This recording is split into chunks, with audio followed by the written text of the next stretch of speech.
Her Radiant Curse by Elizabeth Lim. Chapter 21. I wake, gasping. Above me, a young sun rises. Thank Gada, it is whole and luminous, too self-important to care about some cursed girl's nightmares. It warms the sand beneath me, but I'm still cold. I'm numb all over, and my veins are blue from clenching my fists. Deep in my chest is a sharp, biting throb where Angma tried to kill me. It was just a dream, I tell myself. But I don't believe it. The taste of ash in my mouth is too real, and my ears are still ringing with the sound of Angma's growls. She spoke the truth in my dreams. Of that, my certainty is engraved in my bones. I can't have both, I realize with stinging clarity. My sister and my face. I can pick only one. The choice is easy. I've spent 17 years with a curse that would sap the hope of the strongest of men, nearly my whole life looking like a monster. It won't be too different living the rest of it like this. I would happily pay that price to save Vanna's life. Even so, I feel a pang inside me that won't go away. For a few precious hours, I thought I could have everything. The truth is like a bandage removed too soon from its wound. No balm will ever heal the scars. Are you all right? The voice startles me. At my side, Hoxa blinks a bleary blue eye open. Normally I can sleep through a monsoon, he says, but you were screaming. He actually looks worried. The blue of his eye is clearer than the sky, and though his face is covered in sea-green scales, there's something human about his concern. Seeing it makes my stomach flip. I purse my lips tight. It was nothing, just a nightmare. I'm no stranger to bad dreams, he says seriously. His voice comes out hoarse. If you want to talk about it, or about what happened at Bonemaker's, it was nothing, I say again, more firmly than I mean to. I drop my shoulders then, and I add softly, go back to sleep. You need it. Hoxa doesn't argue. He tips his head back into the sand and murmurs, just know you're not alone, Shinari. You're not alone. I don't expect such comfort from the half-dragon. I'm so startled I don't know what to say. It doesn't matter, because within seconds he's snoring again. I shake my head at him, partly envious and partly touched that he asked after me. A ball of dry moss tumbles over the sand, leading my gaze westward beyond the beach. As it wheels away, a little hope finds its way back into my heart. Maybe the Witch of Yaping will have answers. Maybe she'll know how to defeat Angma. I sit up slowly and dust sand off my belly. A spider is crawling over my lap. It's fast, hairy feet prickling as it crosses the hills of my legs. I'm surprised it would dare venture so close with Yucker sleeping by my side, but that's when I notice my friend is gone. Yucker, here. He's circling Hoxu mistrustfully, his tail shaking every time the dragon whistles in his sleep. Even injured, the snake cuts a menacing figure. How about I bite off a scale or two? Yucker asks. There's bound to be a village on this island. We can sell his scales for a pretty boat. Sail away, no biting. He's hurt. Don't defend him just because he's the prophesied Hoxu. My father wouldn't send a dragon to aid you against Angma. It isn't possible. Why not? You said yourself that dragons and serpents are related. That doesn't mean we trust each other. Maybe it's time to get rid of old prejudices, says the girl who hates all tigers because of Angma. For someone who nearly died yesterday, Yucker's mouth has lost none of its bite. That almost makes me smile. Before he asks why I'm in such a brooding mood, I hike up my skirt and make for the trees. Come on, let's get supplies before the dragon wakes up. Once I step inside the jungle, a wave of longing comes over me. As my heels sink into the damp earth, I'm overcome by the urge to lose myself among the trees, to disappear into the sea of green and forget that Angma is hunting my sister. Yucker and I venture deeper into the forest. Monkeys follow in the trees, yammering at us with a variety of grunts and hisses. They don't like me, I murmur. They don't know you. Just move faster. They won't go past the ravine. I hurry like Yucker suggests, but I'm still troubled. In Sundow's jungle, my face frightens few.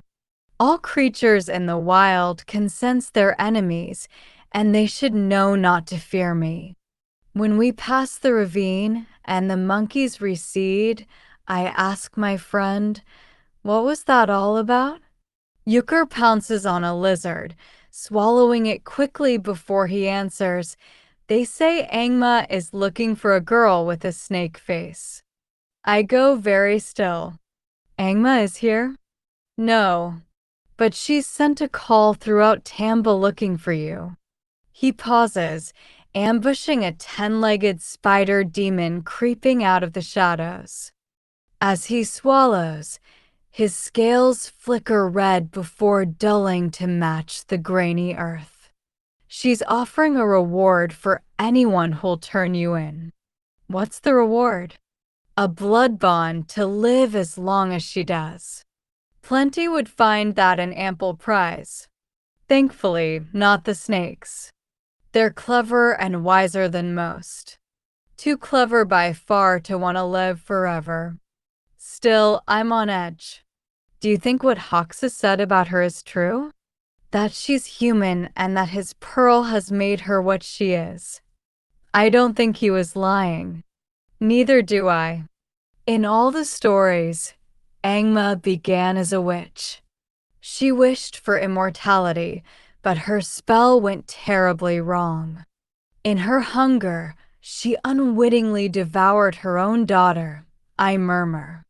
In despair, she stalked the 1,000 islands of Tambu, seeking a way to undo her curse, but she could not. With each year that passes, she becomes more demon than human. If it's true that Hoxua's pearl made her what she is and gave her a demon's appearance and a demon's hunger, then I almost feel sorry for her. Almost. The tiger is her only form that does not age, Yucker says, but it needs to feed to remain vigorous. She relies on people like your father, desperate enough to bring new blood for her to consume. Like babies? I say flatly. She eats adults too, Yucker replies. But she prefers the young. They sustain her longer. I know about Angma. That she takes the young only if they are brought to her. That the reason she's been waiting for Vanna to grow up and hasn't killed her yet is because of the daughter she once lost. The tragic, nameless girl who was mistakenly slain when her mother became possessed by a demon. In this twisted way, Angma has honor. Sometimes I wonder if she's still human enough to grieve. Whether that is why, for every child a parent sacrifices to her, she will grant a wish. Well, nearly every child. If only her father had brought me the right daughter 17 years ago, she'd taunted me, I would have saved your dear mama. You would have grown up happy. Loved. Mama is gone and I can't bring her back, but I can save Vanna. No matter what it costs, I will save Vanna. Birds have gathered above us, speeding through the trees. I track their flight to a pond. Up ahead, I say to Yucker abruptly, "We'll find the herbs we need." Without waiting for him, I run. Camphor and ginger root I find easily beside the pond.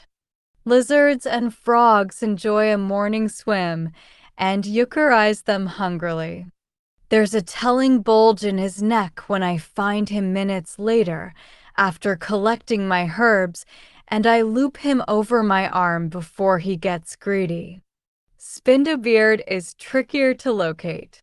It's a thorny bush of drooping white flowers that grows like a weed back home, but birds adore feasting on its buds and roots, which makes it near impossible to find a mature plant.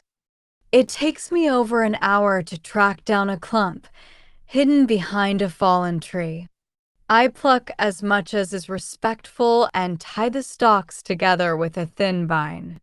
Most know spindle beard for its thorns. They're poisonous. One prick and your muscles go soft. One taste and your mind goes numb, falling into a deep sleep, sometimes for days. What most don't know is that when you crush the thorns with the flowers in a certain way, their respective poisons blend into a paste that speeds up healing.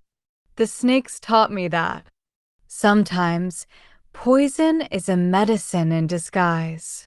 That should be enough, I say, tucking the spindle beard into a pouch I fashioned from ripping my skirt. "Take some extra thorns," says Yucker dryly, "in case you need to subdue the dragon." Yucker, if you really don't trust him, you could bite him. That would be a waste of venom. Yucker stifles a yawn. He always gets sleepy after he bites. He just doesn't like to admit it. "I still think you should leave the dragon behind," he goes on. "We can steal a boat, sail to Tyanen on our own. I get why you might not trust Haksu, but every dragon. It's a long story, an old story. We have time before we get back to the beach. Tell me, you remember I told you that Hanamania betrayed my kind?" "I do. That's all you need to know." I glare at my friend. We've arrived at a small clearing, and I leap up on a rock. "Look," I say, gesturing at the sea. "I can see Hanamania's snout from here." I lift Yucker so he too can see the scrap of faraway mountain. "Tell me the story, or I'll knot you over this branch." I hoist him onto a tree. "You'll have to look at Hanamania all day until you set yourself free." Yucker hisses with deep displeasure. "You know how he came to be that rock?"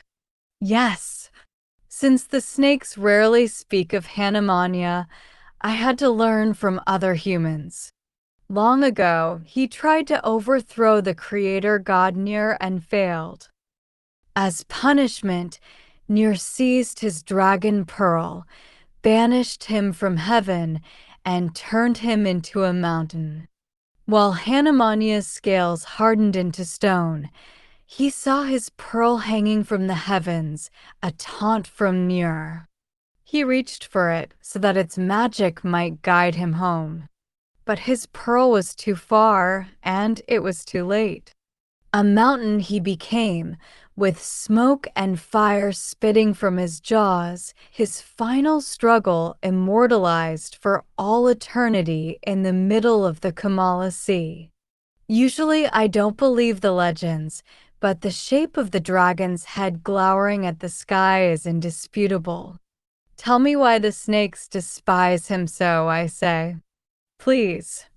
Yucker relents with a sigh, and I settle him back on my shoulder. "In the ancient times, we snakes had wings," he begins.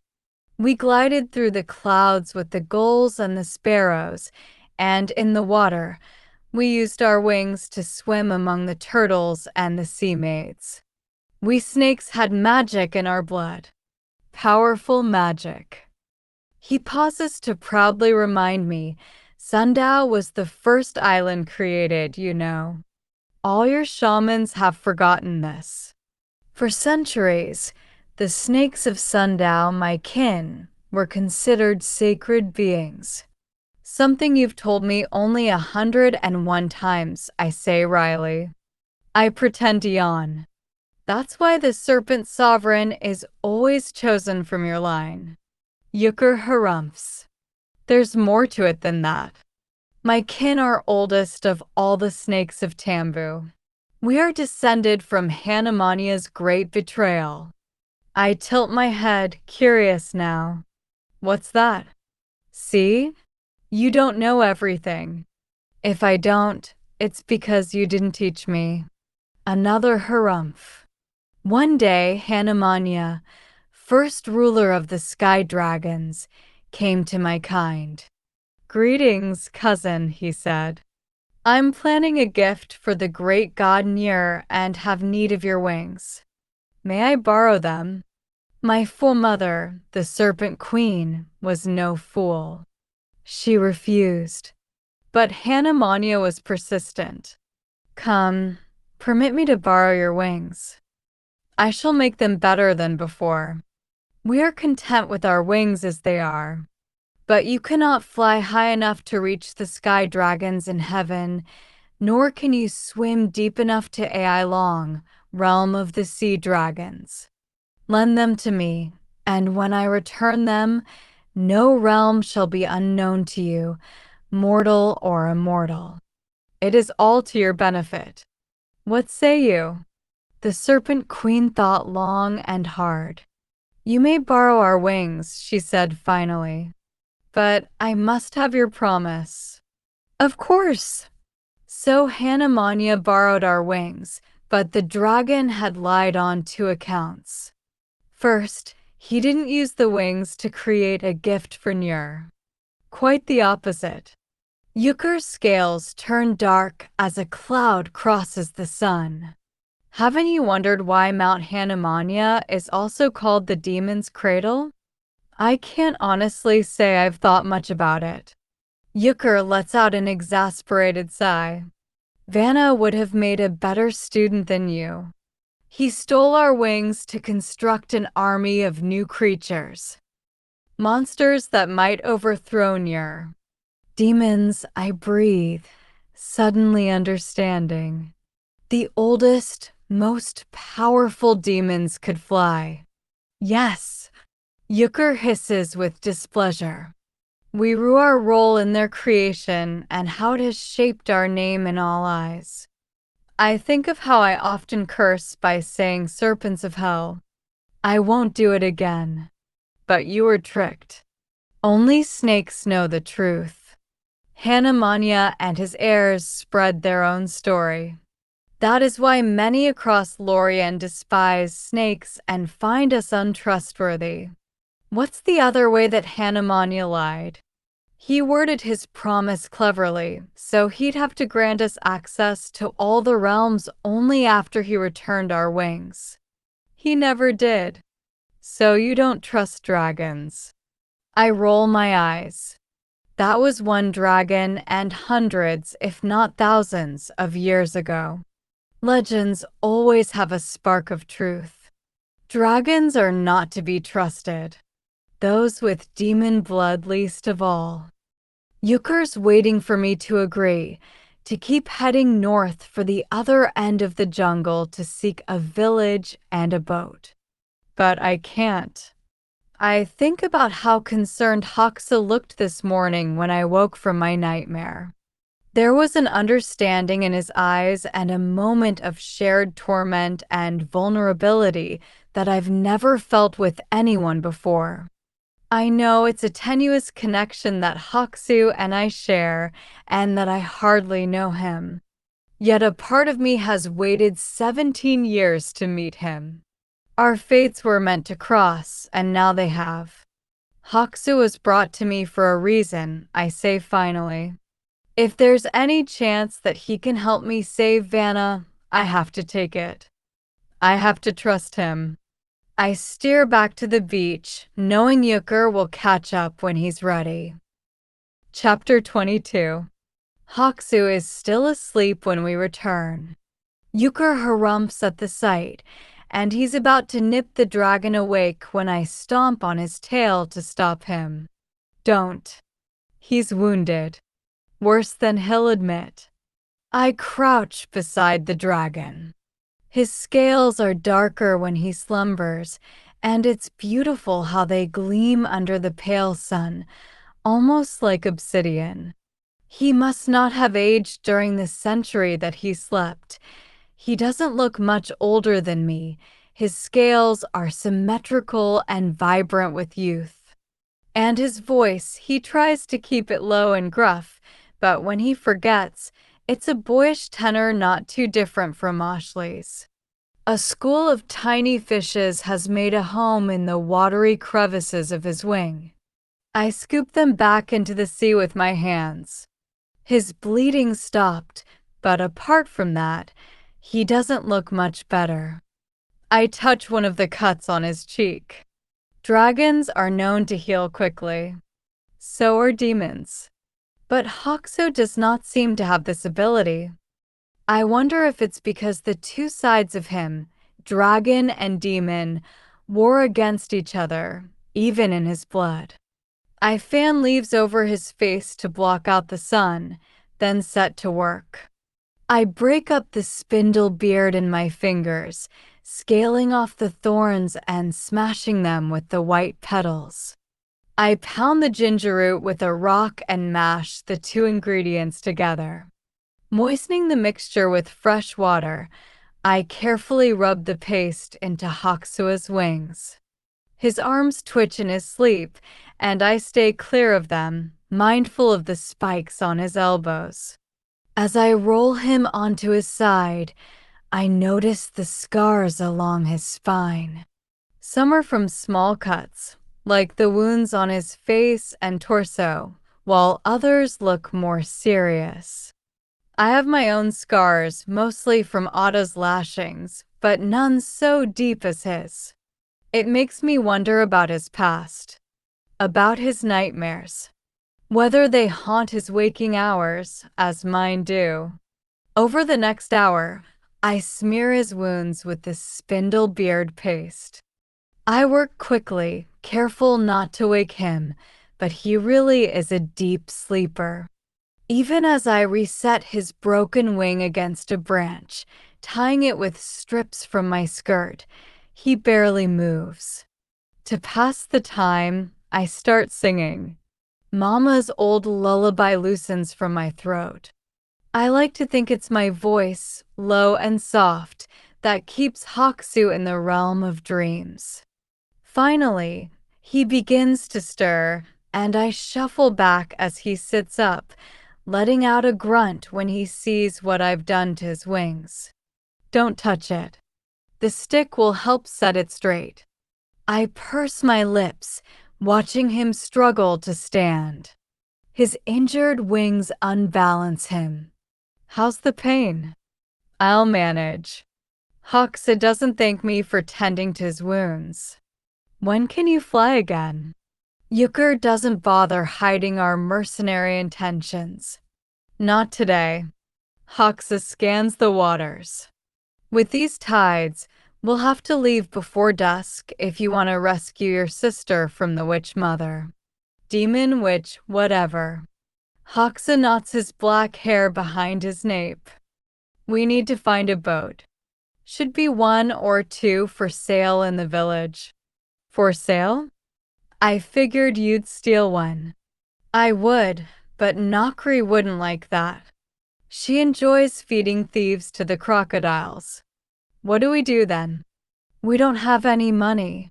He reaches into his pocket and reveals the white moonstone King Megu always wore about his neck.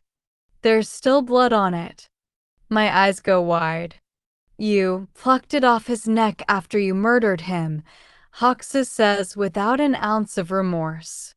He swings the chain. Should fetch good coin. Nakri's always been soft for gold. He taps his temple with his knuckles. Be thankful someone thinks ahead. With that, he finds his stride and starts into the jungle.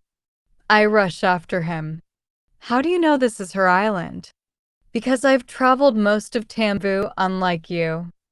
I recognize the village. He waves me along. Come, Yapang can't be far. Pick up your feet. It's easy for him to say when his legs are twice the length of mine. I have to run to keep up with him. Thanks, by the way, he says, abruptly stopping mid-stride. He waits until I'm at his side. For whatever you put on my wing. A pause. And for the singing. You've got a good voice, you know. Maybe when your demon hunting days are over, you could join a troupe, become a singer. Don't mock me. Why do you think I'm mocking you? The dragon's gaze becomes piercing. He's genuinely curious. Because I stammer, no one says things like that to me. They say you look like a demon. To them, that is the truth. I say you have a fine voice. To me, that is also the truth. Fact is that you're a snake girl, immune to venom. Why do you let a few poisonous words hurt you? I don't know how to respond. How are you so comfortable around people like that? I blurt out. They're cruel to you too. I don't have a heart, Hoxer replies matter-of-factly. I don't care whether people like me. You, on the other hand, do have a heart. And it isn't as strong as you pretend it to be. My retort shrivels in my throat as I remember my own father's betrayal. Maybe it had been Dukwak's idea to sell me off. Maybe Ada had been reluctant to agree. All the same, in the end, I wasn't worth more to him than a small sack of coins. I push forward into the jungle. I'll lead the way.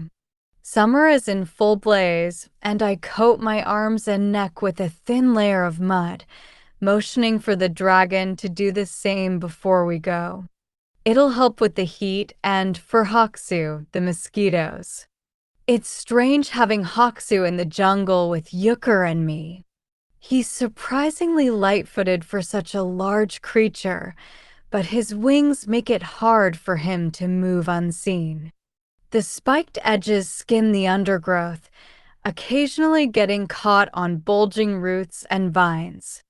But in spite of that, he doesn't slow us down too much. Euchre keeps 10 paces behind, wriggling through ravines and eating little mice. I don't worry about him lagging. If he eats now, he won't be hungry for days, and he's always less cranky when he's full. The only person who ever came to the jungle with me was Vanna. I remember strapping her to my back when she was little and taking her to feed a nest of snakes. These are my friends, I told her when Yukur and his cousins came to greet me. They're snakes, Vanna exclaimed. No, they're my friends. You know all the names of the children in the village, and I know all the names of the snakes in the jungle. Vanna wrapped her small arms around my neck, pressing her cheek against my back. She was afraid. They won't bite, I promised her. I pointed at a freckled green snake near the nest. Look, this one is Yukur. He's my best friend. Your best friend. Vanna rapped on my back for me to put her down. Well, my best friend aside from you. Don't be scared. I'm not. She slid down my back and reached for Yukur. To my surprise, she kissed him. If you're Channy's friend, then you're mine too. Ever since that day, Yukur's had a soft spot for Vanna. He wants to save her as much as I do, and right now it shows, especially with how hard he's trying to tolerate Hoxu. Want some? Hoxu plucks purple berries from a bush. They're sweet. They're poisonous, I reply. Bristleberries. They make purple blood spew from your mouth and worms sprout from your insides. Hoxu stares for a minute, then pops the berry into his mouth. Very funny. Yucker and I are chuckling. Aren't you hungry? Asks the dragon. I ate already. How are you so hungry? I thought immortals didn't have to eat. I'm not immortal. Is that why you chose to stay with Mega so long? Yucker asks, unable to help his acid tongue. For the royal feasts? Haku's nostrils flare. Yucker's hit a nerve. Mega didn't feed me much at all. It didn't look that way at the banquet. You think I dined at his special table every evening? He barks at Yucker. Last night was all for show. For her.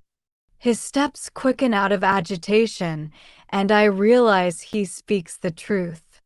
His spine protrudes from his back, and when he leans forward, I see a sharpness to his face from lack of flesh. My mouth tastes suddenly bitter. I swallow and find my way to Haku's side. I say gently, you never told me how you ended up in Shalani. He is quiet for so long I don't think he'll reply.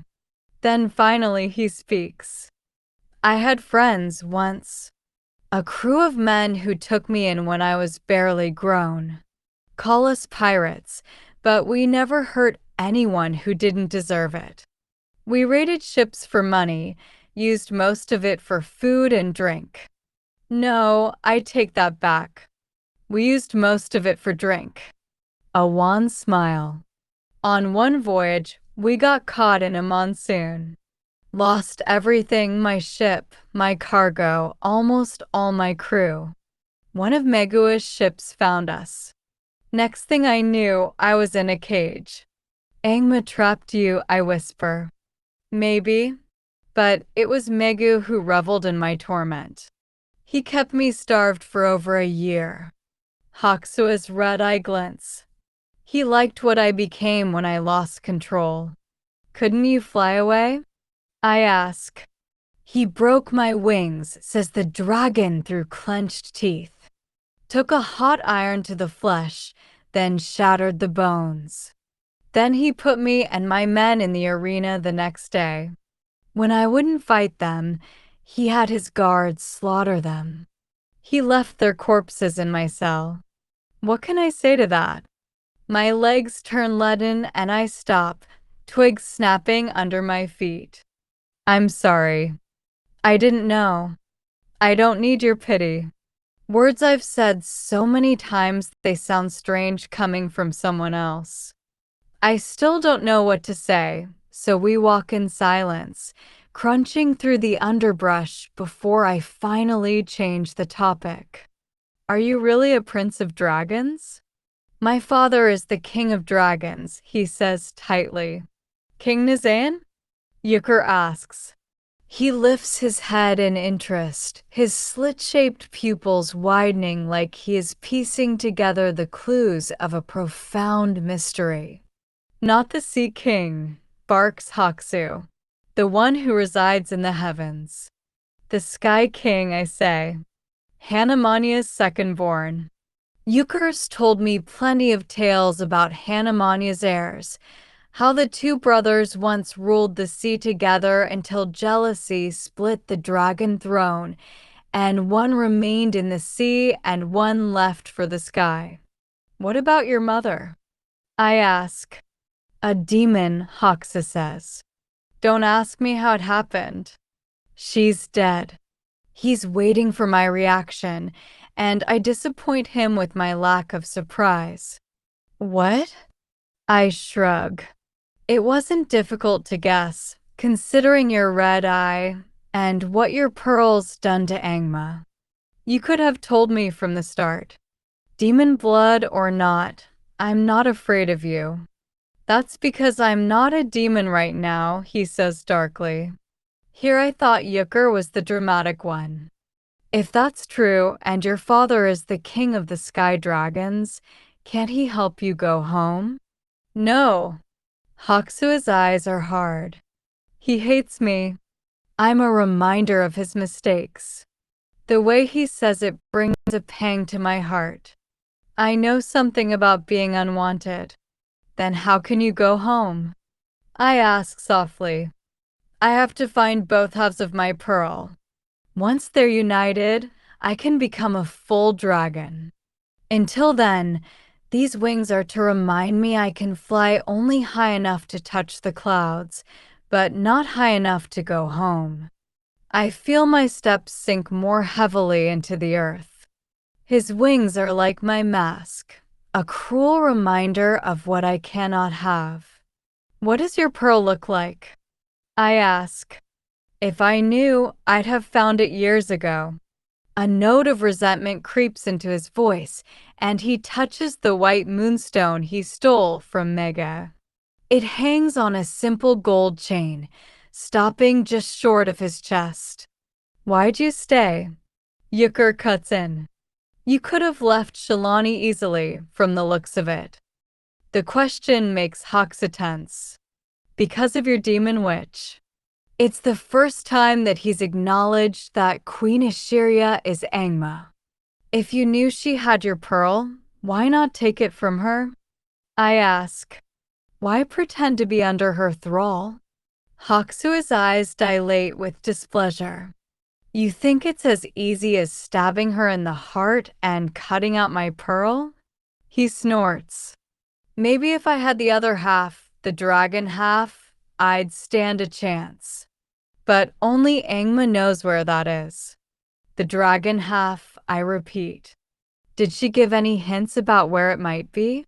If she had, I wouldn't be here. Hoxa forges ahead. We're almost at the hills, and I can see the rooftops that make up the village of Yapang. She loved to torment me with what she knew and what I didn't. In the end, she only said she'd have it soon. He scoffs. Who knows? She's been so preoccupied with making Megu attend your sister's auction, she's hardly mentioned it. My mind is reeling. There's something to be unearthed here. I can feel it. A weakness or a secret that the demon witch has buried. Going to the auction was the queen's idea? She encouraged Mega to go. Told him to offer as much gold as needed. Hoxa pushes aside tall elephant grass as we climb up a low hill. The grass tickles my arms and wind sweeps over the sweat beading on the nape of my neck. Did she say what she wanted with Vanna? Isn't it obvious? Says Hoxu. A young and beautiful maiden who's captured the attention of every king in the Isles. My guess is the golden one was going to be her next body. Ishiria's was getting worn. I remember how Ishiria's skin melted when I destroyed her shell. It makes sense that Angma would covet my sister's youth and beauty. But Angma has wanted my sister since she was a baby. Any idiot would guess it has to do with the light in Vanna's heart. It's strange that Hoxa hasn't once mentioned it. Strange indeed. My ribs pinch with sudden revelation. Who'd think a demon witch would be so vain? I say, as casually as I can. My heart is thundering, and I hope Hoxa doesn't hear. He snorts. I told you she was a witch. Beauty and youth are all those old crones ever care about. You didn't see anything special about Vanna? Special? The dragon frowns. What I saw was a spoiled, vapid girl who didn't even stand up for her sister, let alone herself. Yucker and I exchange a look. Could Hoxa not see the golden light bursting from Vanna's heart? Yucker coils himself around my shoulders, his skin pulsing against my neck. I don't dare speak to him in case Hoxa hears. I lengthen my stride so the dragon and I can walk side by side. You said you didn't know what your pearl looked like. What if the dragon half's deep in the bottom of the ocean or tucked away in a cloud? How will you know it? That's the cruelty of this, says Hoxu with a pained laugh. I wouldn't know it even if it were right in front of me. It's my curse. But you found the demon half. His nostrils flare. Only because of what it did to Angma. What would the dragon half do to someone? A dragon pearl is the very essence of pure and perfect power, he replies. Should any creature possess that half of my heart, they'd become extraordinary. Extraordinary. Like Vanna. That gnawing feeling inside me intensifies. I can barely steady my voice as I speak, and to get it back, you'd have to, too. Kill them, Hoxa states coldly. I'm counting on your blood to help me slay Angma. With any luck, we'll get the bastard holding my dragon half too. I force a smile, but inside, my world is crumbling. I am sure of it, as sure that the sun brings day and the moon hearkens night, that the pearl Hoxu so desperately seeks is the light in Vanna's heart. Of course, Hoxu has no idea what I'm thinking. He regards me curiously. Why so glum, Shinari? You're no stranger to sacrifice. You've killed to get where you are today. It becomes hard to breathe, even harder to hide what I'm thinking and look him in the eye. Only Megu and the captain, I reply, and they deserved it. I'm not the monster I look like. I wouldn't kill just anyone. Not even to save your sister? I flinch, and Hoxha knows he's struck a chord. It won't come to that, I reply. Angma is the only enemy I have left. Even as I say it, I know it isn't true. As word of Vanna's light spreads, many more will covet her. Many more will seek her power. Let's hope you're right, says Hoxu. When it's my time, I will have no hesitation. I'll do anything to possess my pearl once more. You'll kill and murder innocents. Whatever needs to be done. Would you have killed your friends? I ask quietly. The ones who sailed with you. The scales on Hoxua's face darken. He won't look at me. Whatever needs to be done, he repeats. He picks up his pace, but I touch his arm. You say that, I whisper, yet I don't believe you. You're not the monster you look like, either. I expect him to brush me away, to mutter that I'm a fool, but he doesn't. Instead, his shoulders fall.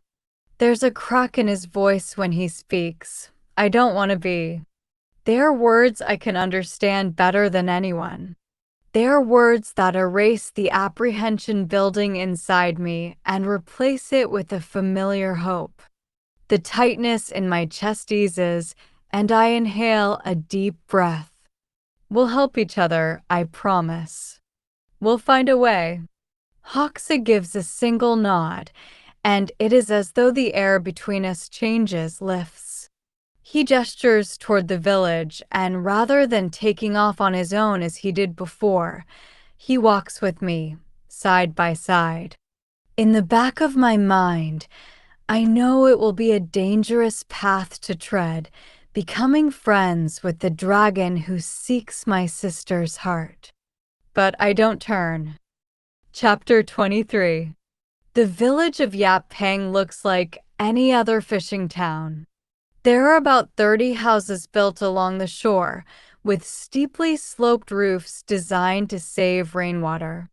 In the middle of the day, women are hanging clothes to dry and men stoke a fire while children toss a ball and kick it across the sand. Half a dozen wooden workboats litter the beach, anchored to bungalows that stand on stilts over the shallow sea. Nothing odd at all. Except, if you look closely, in the murky water seethes a congregation of crocodiles. Hoxus strides ahead, but I crouch down by the reeds. Give me a minute, I say, adjusting the ties to secure my mask. The dragon raises an unruly eyebrow. Yesterday you wrestled a demon and you impaled a king through the heart. Don't tell me you're afraid of a bunch of hapless villagers. It's just to avoid a scene. I don't do well around strangers. Do I look like I inspire the warmest of welcomes? No, but at least with his branched horns, his claws, his spiked black wings, he looks formidable. No one in their right mind would dare to throw stones at him or strike at his head with the end of a fishing spear. Me? I might have the face of a monster, but my body's still that of a scrawny girl. Put down the mask, says Haksu. You have nothing to worry about. Nakri's a friend. I've done business with her. The villagers will remember me. They might even bring gifts. Gifts? It's my turn to raise an eyebrow. For you. He grins. Plenty of villages worship dragons, you know. Not ones that look like you. Most dragons don't walk on legs and have arms and wings. Haksu makes a point of ignoring me. The grilled catfish here is scrumptious, he goes on, smacking his lips. A local specialty. They'll probably bring a few platters, maybe with pearl necklaces and yellow orchids for your hair. Trust me, I'm popular here. I lower my mask. He sounds confident, so why does apprehension churn inside me? Because you've developed a snake's sixth sense, Euchre informs me. And what is that? Pessimism. I let out a laugh as I trail Haksu into Yapang. Within minutes we arrive. It's gone quiet. No one's on the shore, and the crocodiles are eerily silent. There's mist rising from the water, turning the air musty and thick. Just as I open my mouth to tell Haksu we should turn back, a thick net is cast over my head. I dive onto the sand. The net falls short of my heels, but other nets come flying. Haksu spreads his injured wings. None are large enough to ensnare him. Euchre crawls onto my shoulder and hides behind my neck. He glares at Haksu. Well done, dragon. Still think this is a friendly village? The residents of Yapang creep out of the mist, coming out from behind their boats and wagons. I don't want anyone to get hurt. I lower my spear and open my hands. We're not here to, I'm a friend of Nakri's, yells Haksu, interrupting me. He switches to a dialect I don't know, but the villagers cut him off with shouts and jab their fishing spears at his broken wings. Haksu retreats to my side. He flashes an uneasy grin. Seems they do remember me. I think I was extra charming here. I don't get to make a retort. More strikes are directed at Haksu and at me too. Demons, they shout. We could easily overpower them, but my companion's not attacking. If you won't, neither will I. I back up, same as him, until we're dangerously close to the edge of the village pier. One more step, and we'll be a crocodile's lunch, Euchre says, both a warning and a lament. Maybe they won't find you tasty, but I'm a very fleshy snake. My meat is sweet. I try not to roll my eyes at my best friend, but I do glare at Haksu. I thought you were friends with the witch. She'll come, Haksu insists, but he doesn't sound as confident as he did earlier. At this rate, we'll be dead before she arrives. Crocodiles snap their teeth under my feet. Their jaws are as long as my entire leg, and in defense, I thrust the end of my spear below the deck. You jab that spear one more time, and that pretty arm of yours will go flying into their gullets, warns a thin voice.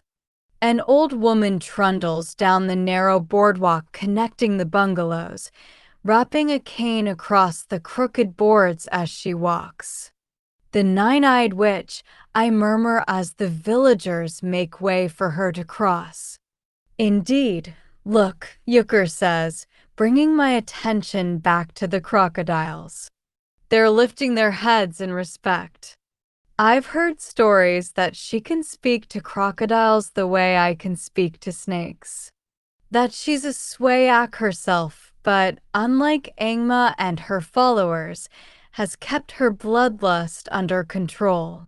Up close, she is far shorter than I'd imagined, and so old that the lines in her face have deep shadows.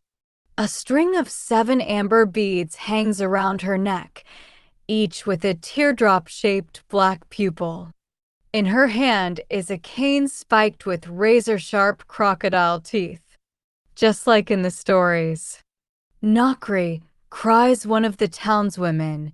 They came out of the mist. Demons, both of them.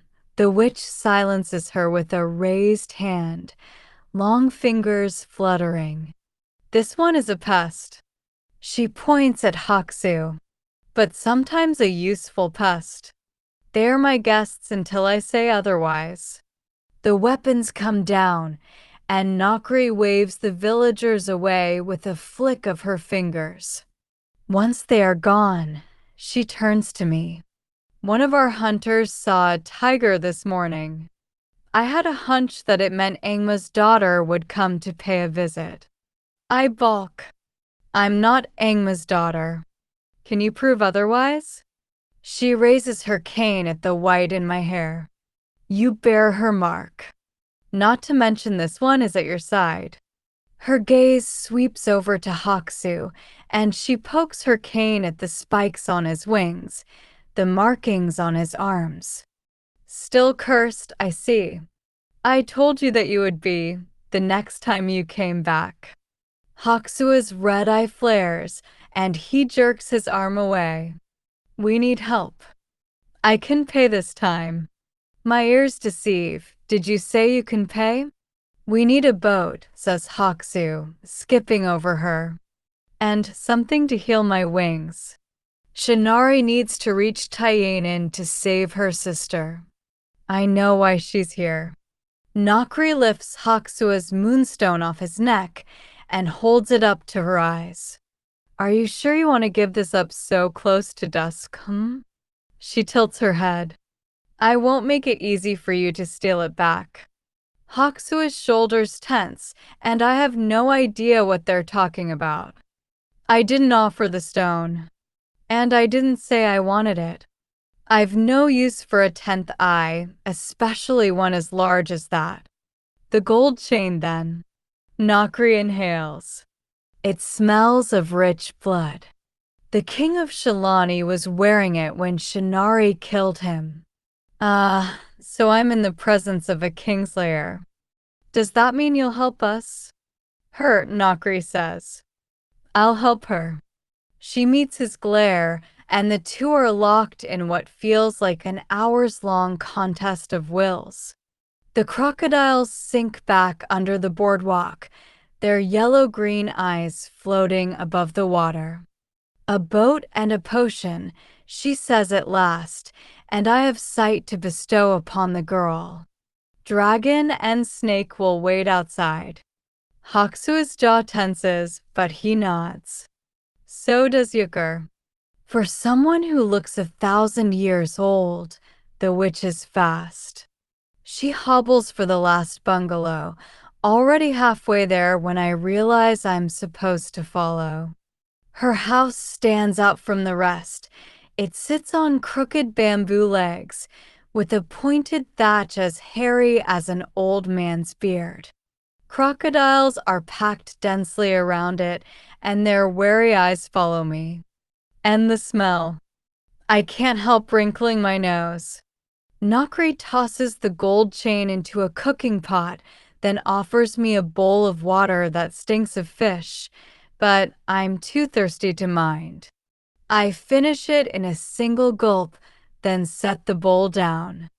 I'm not Angma's daughter, I say again. And I'm not the nine-eyed witch. But we don't get to pick the names they call us, do we? What is your point? I've heard the tales they tell about your sister. You don't even exist in them.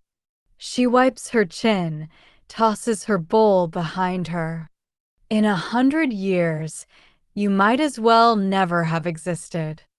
I would be glad to be forgotten. Nakri rests her chin on the jagged head of her cane. A girl who hunts her nightmares yet cowers from her dreams. But that will change. You're quite different from how we saw you, Shinari. The beads around her neck move in unison until all 7 pupils face me. 9 pupils, including the witch's own. What sight did you want to share with me? I ask as respectfully as I can. One sister must fall for the other to rise, Nakri replies. Do you remember those words? The Serpent King's prophecy sends a shiver dancing down my spine. I haven't heard it in years, and I don't appreciate the reminder. Yes, the Serpent King wouldn't give his life for just anyone. Nakri's eyes roll from side to side, the various beads sending me furtive looks in turn. We've been puzzling for years why he'd sacrifice so much to protect you, and why he told you that you would need Haksu. He foresaw that Haksu would help me. Help you, Nakri repeats. Do you truly think Haksu would help you if he knew the true source of your sister's light? All of me goes rigid. She knows. You needn't fret. I won't tell him. Nakri leans forward on her cane. I wouldn't recommend you do either. I'm not a fool. A knot tightens in my chest. He'd kill her. Angma has been toying with the two of you, she says, bringing you together as allies when she knows you are destined to become enemies. Clever tiger. I press my lips together. So the prophecy was wrong. The serpents are keepers of ancient magic, replies Nakri. Magic not even they understand anymore. Their visions of the future may come in pieces, often difficult to put together, but they will come to pass, in one way or another. My theory is that he foresaw your sister would need protection from Angma. Someone who would sacrifice what was necessary. He decided that someone was me, I say hollowly. I've always known that I'm the one who must fall. Indeed. That is why he poisoned your blood to give you the strength you'll need to fight Angma. Nakri takes our 2 empty drinking bowls and presses them together to make a sphere, an impression of the pearl. Tomorrow, when Vanna turns 17, she will at last come into the full power of her pearl. As soon as that happens, Angma will kill her. If Angma can claim both halves of the pearl as her own, she will wield the tremendous powers of both dragon and demon. She would become the greatest sorceress of all Lorien. It's my turn to lean forward. Tell me how to stop her. Nakri's eyes roll back until they are completely white.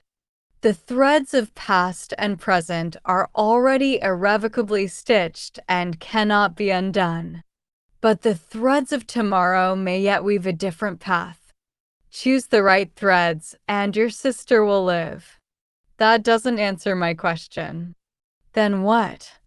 If Vanna lives, Haksa will come for her. So long as the pearl is broken, there will always be those who seek it, murmurs Nakri. That is its misfortune. My heart speeds up. Then I'll kill Angma and give Vanna her pearl. Its power will go to my sister. Nakri nods.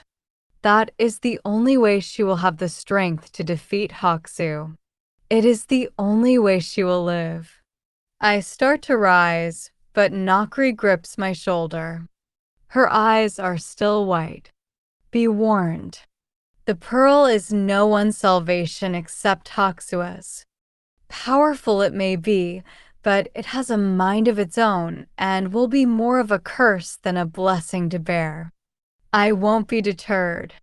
After all, none of this is news to me. Hoxu has said the same thing about the pearl being alive in its own way. Vanna is strong, I reply. That's why the pearl chose her. The two bowls in Nakri's hand snap in half. Her voice falls to a whisper. Who said that the pearl chose her? I don't get a chance to ask what she means. Outside, the crocodiles lash at the boardwalk with their tails, hissing with an undercurrent of terror. Nakri blinks, and her eyes are cinder black once more. The beads on her necklace roll and roll, growing alarmingly fast. Suiaks, she whispers. Suiaks are here. Chapter 24. Nakri shoves me aside and opens the wooden trunk I've been sitting on. Inside are bundles of dried shrubs, bags of ground teeth and severed fish fins, and jars labeled with animal secretions that I wished I hadn't read. No wonder the house smells so terrible. She plucks out a thin vial. The liquid within is a questionable shade of green. Give this to Hoxu. I tuck the bottle in my pocket, and Nakri shoves me out the door. I've a boat under my house. Take it and go. My crocodiles will keep the Suiaks at bay, but not for long. A Swayak smashes through the straw walls, and her chalky eyes take us in with glee. I smelled you, sister, she greets Nakri, levitating as she speaks. Mother Engma bids you well. Nakri's greeting is a hard swing of her cane. She misses, and with a laugh, the Swayak bounces back. But Nakri's spry. The old woman leaps onto one of her old chests, and without mercy, she clubs at the Suiak's neck, neatly severing her head. It's the fastest way to kill them, Nakri explains between breaths. At my feet, the Suiak's white hair is fizzling into mist, bones turning soft as a fish's. She melts into a murky puddle, which Nakri mops into a crack on the ground. Go! In the distance, the villagers start screaming. More Suiaks are coming. Nakri's brow pinches with distress. Go, she urges again. They're after you, not Yapang. I grab my spear. A Swayak drops by the door, and I don't hesitate. On my way out, I bash her skull in with a satisfying crunch. Hoxu is waiting for me in Nakri's fishing boat. I jump in and immediately pick up an oar. There she is. The Suiaks call to one another. They gather in the sky, massing like a cloud of white birds. Hoxu and I row as fast as we can, leading the fight away from the village. I don't slow down, not even when my muscles start burning and the wind stings my eyes. We're offshore, nearly at sea, when the Suiaks descend upon us. By now they know about my blood. They ignore the gash I score upon my leg and grab me by the arms, lifting me off the boat. Yukur is at my defense immediately. He sinks his fangs into the closest Swayak while I go at their necks, but they grab my wrists, twisting until I howl with pain. My spear drops from my grasp, and I have nothing. Nothing to protect me, as the Suiaks lift me higher and higher, out of Yukur's reach with my feet kicking at the wind. I bite and scratch, drawing blood black as tar. Still they fly. I rip out clumps of white hair. Still they fly. Damn it, without my spear I cannot rip out their pale throats. Thankfully, I'm not alone. Below, Haksu and Yucker are surrounded. Go for their heads. I yell to them. That's the only way to kill them. The dragon gets to work. He shoots up, decapitating the monsters with his bare claws.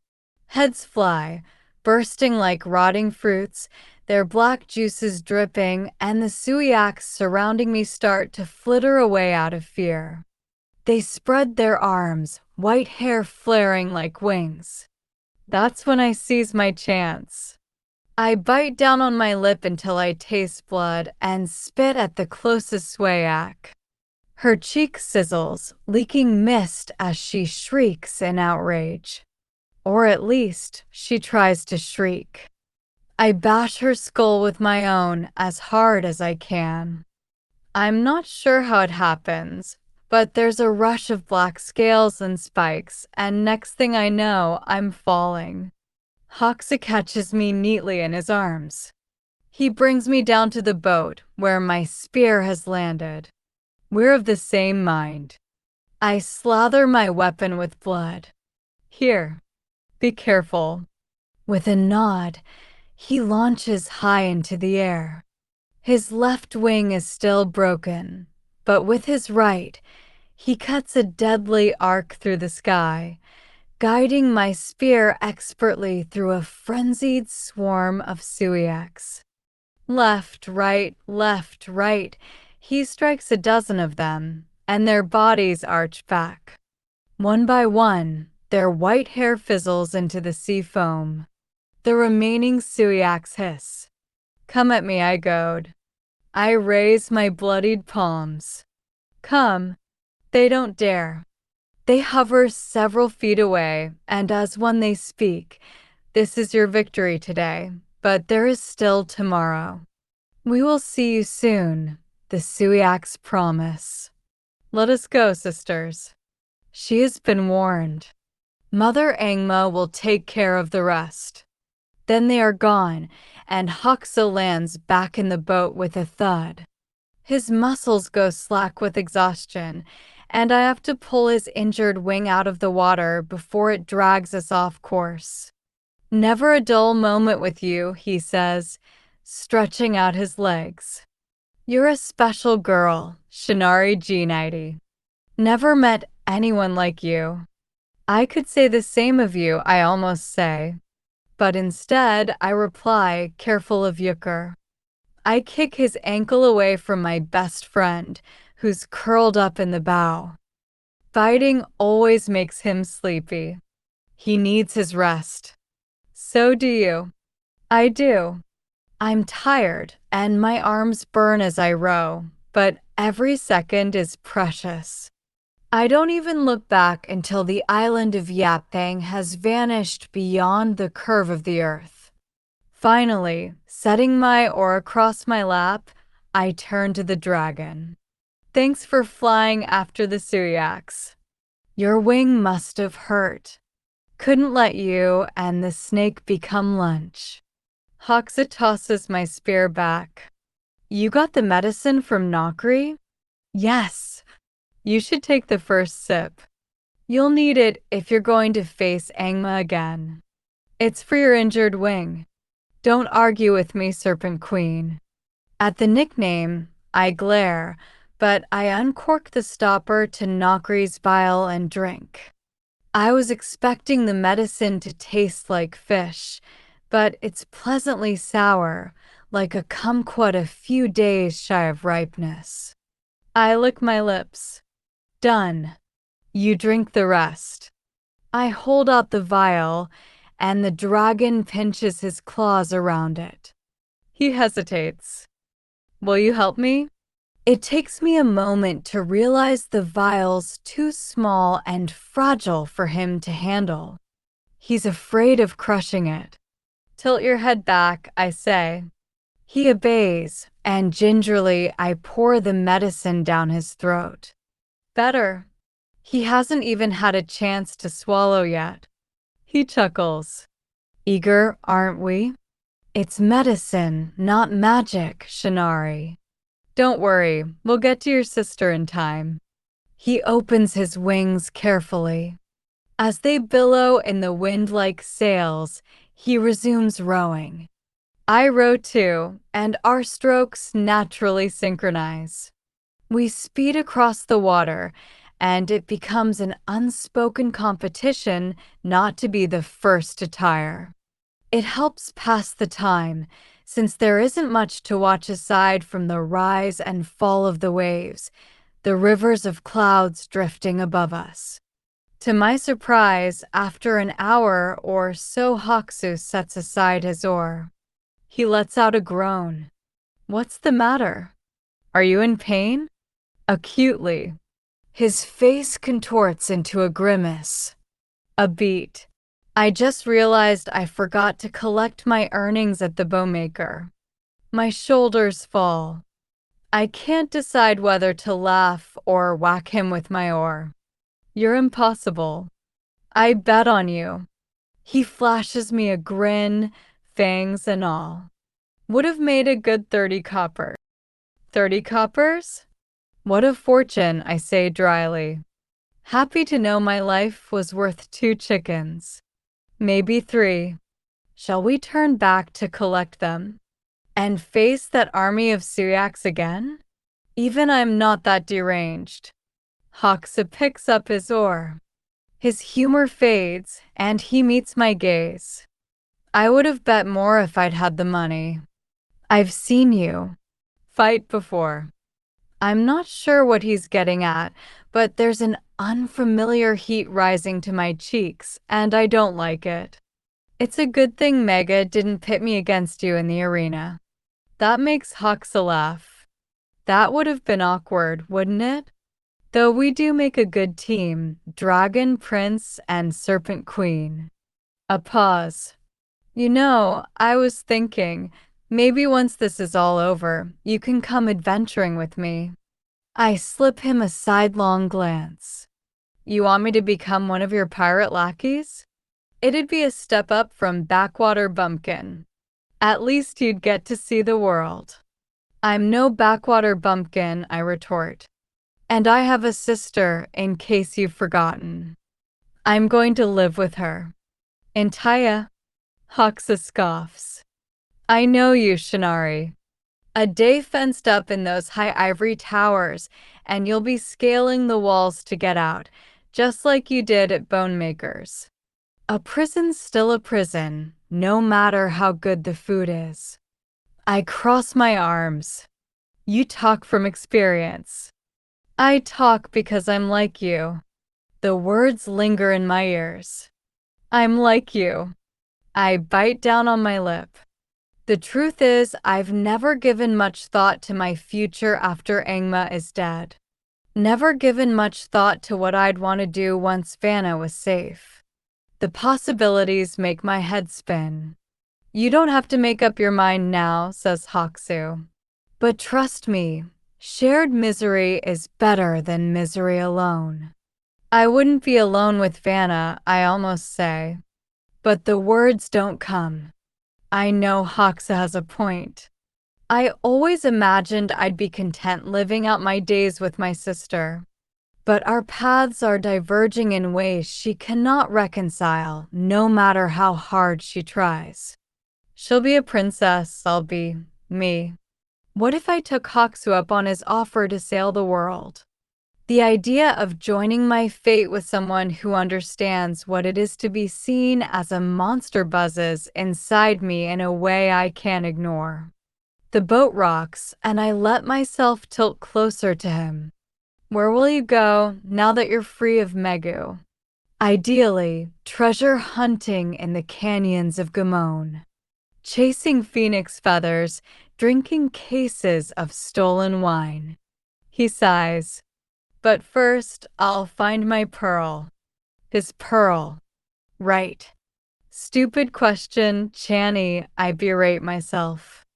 I'd almost forgotten about his pearl. Guilt sharpens in my gut, and I turn to the sea, unable to face him. What's the matter, he says. Did Nakri tell you something you're not sharing? No, I lie far too quickly. I resume rowing harder than before, falling out of sync with the dragon. No, he doesn't question me, which makes it worse. He believes me. He trusts me. Hoxa isn't my friend, I remind myself. We made a deal, and I owe him nothing outside of that. Whereas Vanna is my sister, I will protect her until my very last breath. I bury my secret deep. With every stroke of my oar, that future with Haksu drifts further away. The dragon starts whistling, and it's the song that I sang to him while I nursed his wounds. I bite down on my lip and pretend not to hear.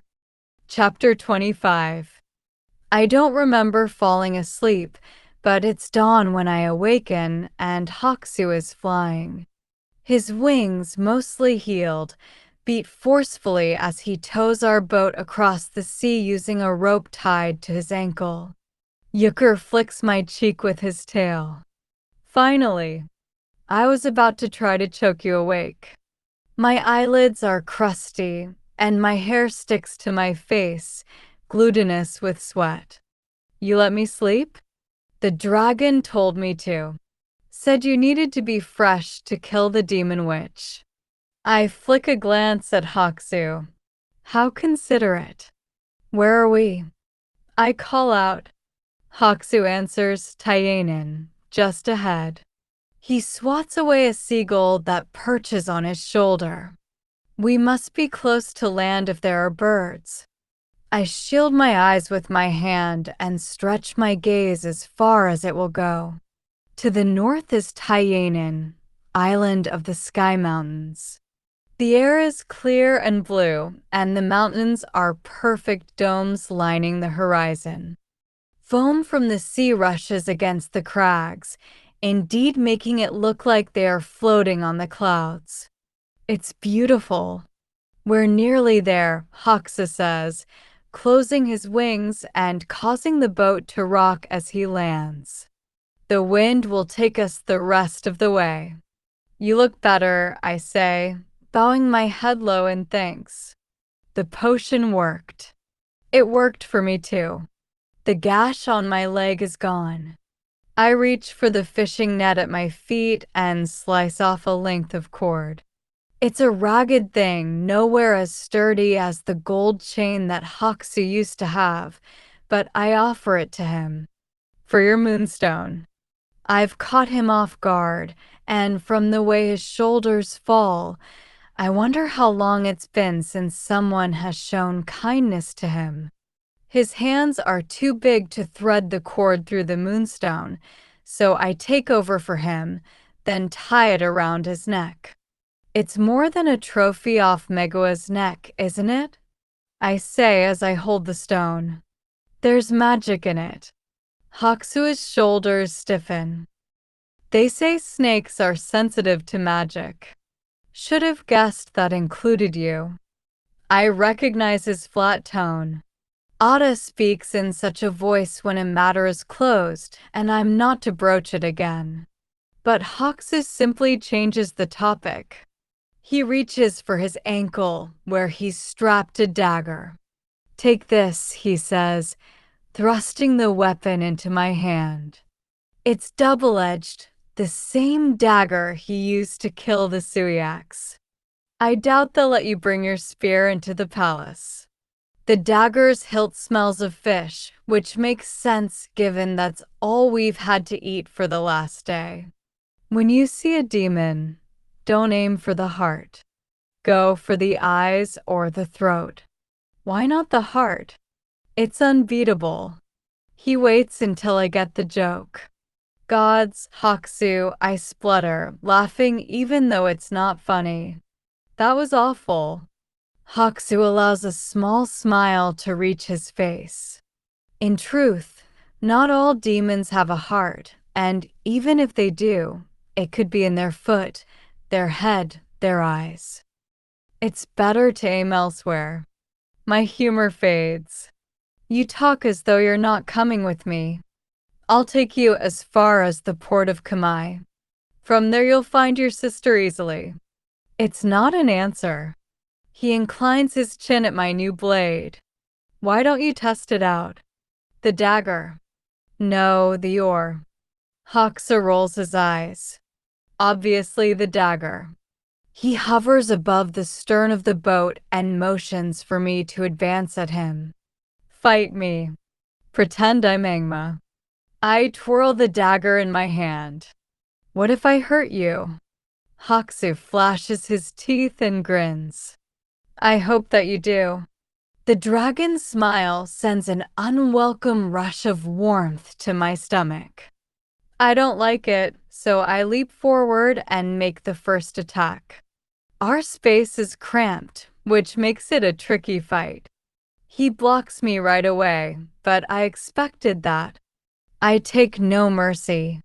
The first chance I get, I jab him in the groin with my knee. As he crumples, I pin him down with my full weight. I could easily take his throat next, a point I make clear by gliding the tip of my weapon across the tender part of his neck, just above the artery. We're a breath apart, and it's an odd sort of intimacy. How well I know the chart of his veins, the throbbing pulse points across his body, the lean muscles cording his arms. How much I want to best him in a fight. I purse my lips, feeling that stupid flutter in my stomach again. Hoxu attempts to get up, but I dig my elbow into his neck and make a show of sliding my dagger back into its sheath. I win, I say. Do you now? Still lying supine, Hoxa spreads his enormous wings. He cocks his head, a mischievous glint in his blue eye. You know if I weren't injured, you'd be the one on your back. His gaze unsteadies me. I hate it. Unclear, I reply curtly. You're fast, I'll give you that. But injured or not, your reflexes are like a slug's. And your attacks are predictable. You rely too much on your wings. Do I? Hoxa throws me off him with his tail, and I curse as I land on my back. I always forget about the damn tail. At least I don't hesitate before I act. As you do, he seizes my mask, especially when you wear this. My hair falls in a dark cascade over my eyes. Give it back. Why? If people want to be afraid of your face, let them be. Why should you be the one who's afraid? Give it here. No. Hoxa holds my mask out of reach. You're a monster to them. That will never change, no matter how thick your mask is. I pick up my spear and lunge at him, but the attack is sloppy and impulsive. Hoxa checks it easily. He blocks my spear with his arm. Only a blink of his mismatched eyes warns me in advance of his tail whipping at my ankles again, sending me reeling back. In seconds, he's the one pinning me down, armed with a complacent grin. I always forget about your stupid tail, I mumble. You forget because you're distracted. Hoxa crouches until his breath is on my ear. Gods, Shinari. I've never met anyone as fixated as you are on one person. I'm not talking about Angma, he interrupts. I'm talking about your sister. Vanna is your weakness. She holds you back from your true potential. Would she fight for you the way you fight for her? A retort dies on my lips. It's a question I've wondered before, and I'm unsettled that I cannot say yes. As I thought, says Hoxu, letting me go. I've seen what you can do. Few have my respect, but you. You're fearless, you're strong, you could be unstoppable, except, gotta be damned, why won't you fight for yourself? The reprimand is all too familiar. I was giving it to Vanna only a few days ago, right before her selection. I never thought I'd hear it aimed at me. I sit up. What is there to fight for? I say acidly, what I want most I can't have. A family, a normal life, a chance at love, he says when my voice trails. My cheeks suddenly go hot, and I look away, loathing that he's read such a vulnerable part of me so easily. You've seen what people do when they see my face. I'm a monster. To the nine hells what people say. Do you think you're a monster? I swallow hard.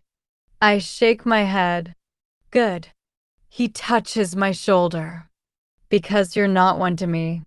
I look up at the half-dragon, heat rushing to my face, and I hold myself together with a breath. Here is someone like me. Someone who knows what it's like to feel misplaced, to be hurt by others simply for not belonging. We're monsters on the outside. Outcasts. But inside?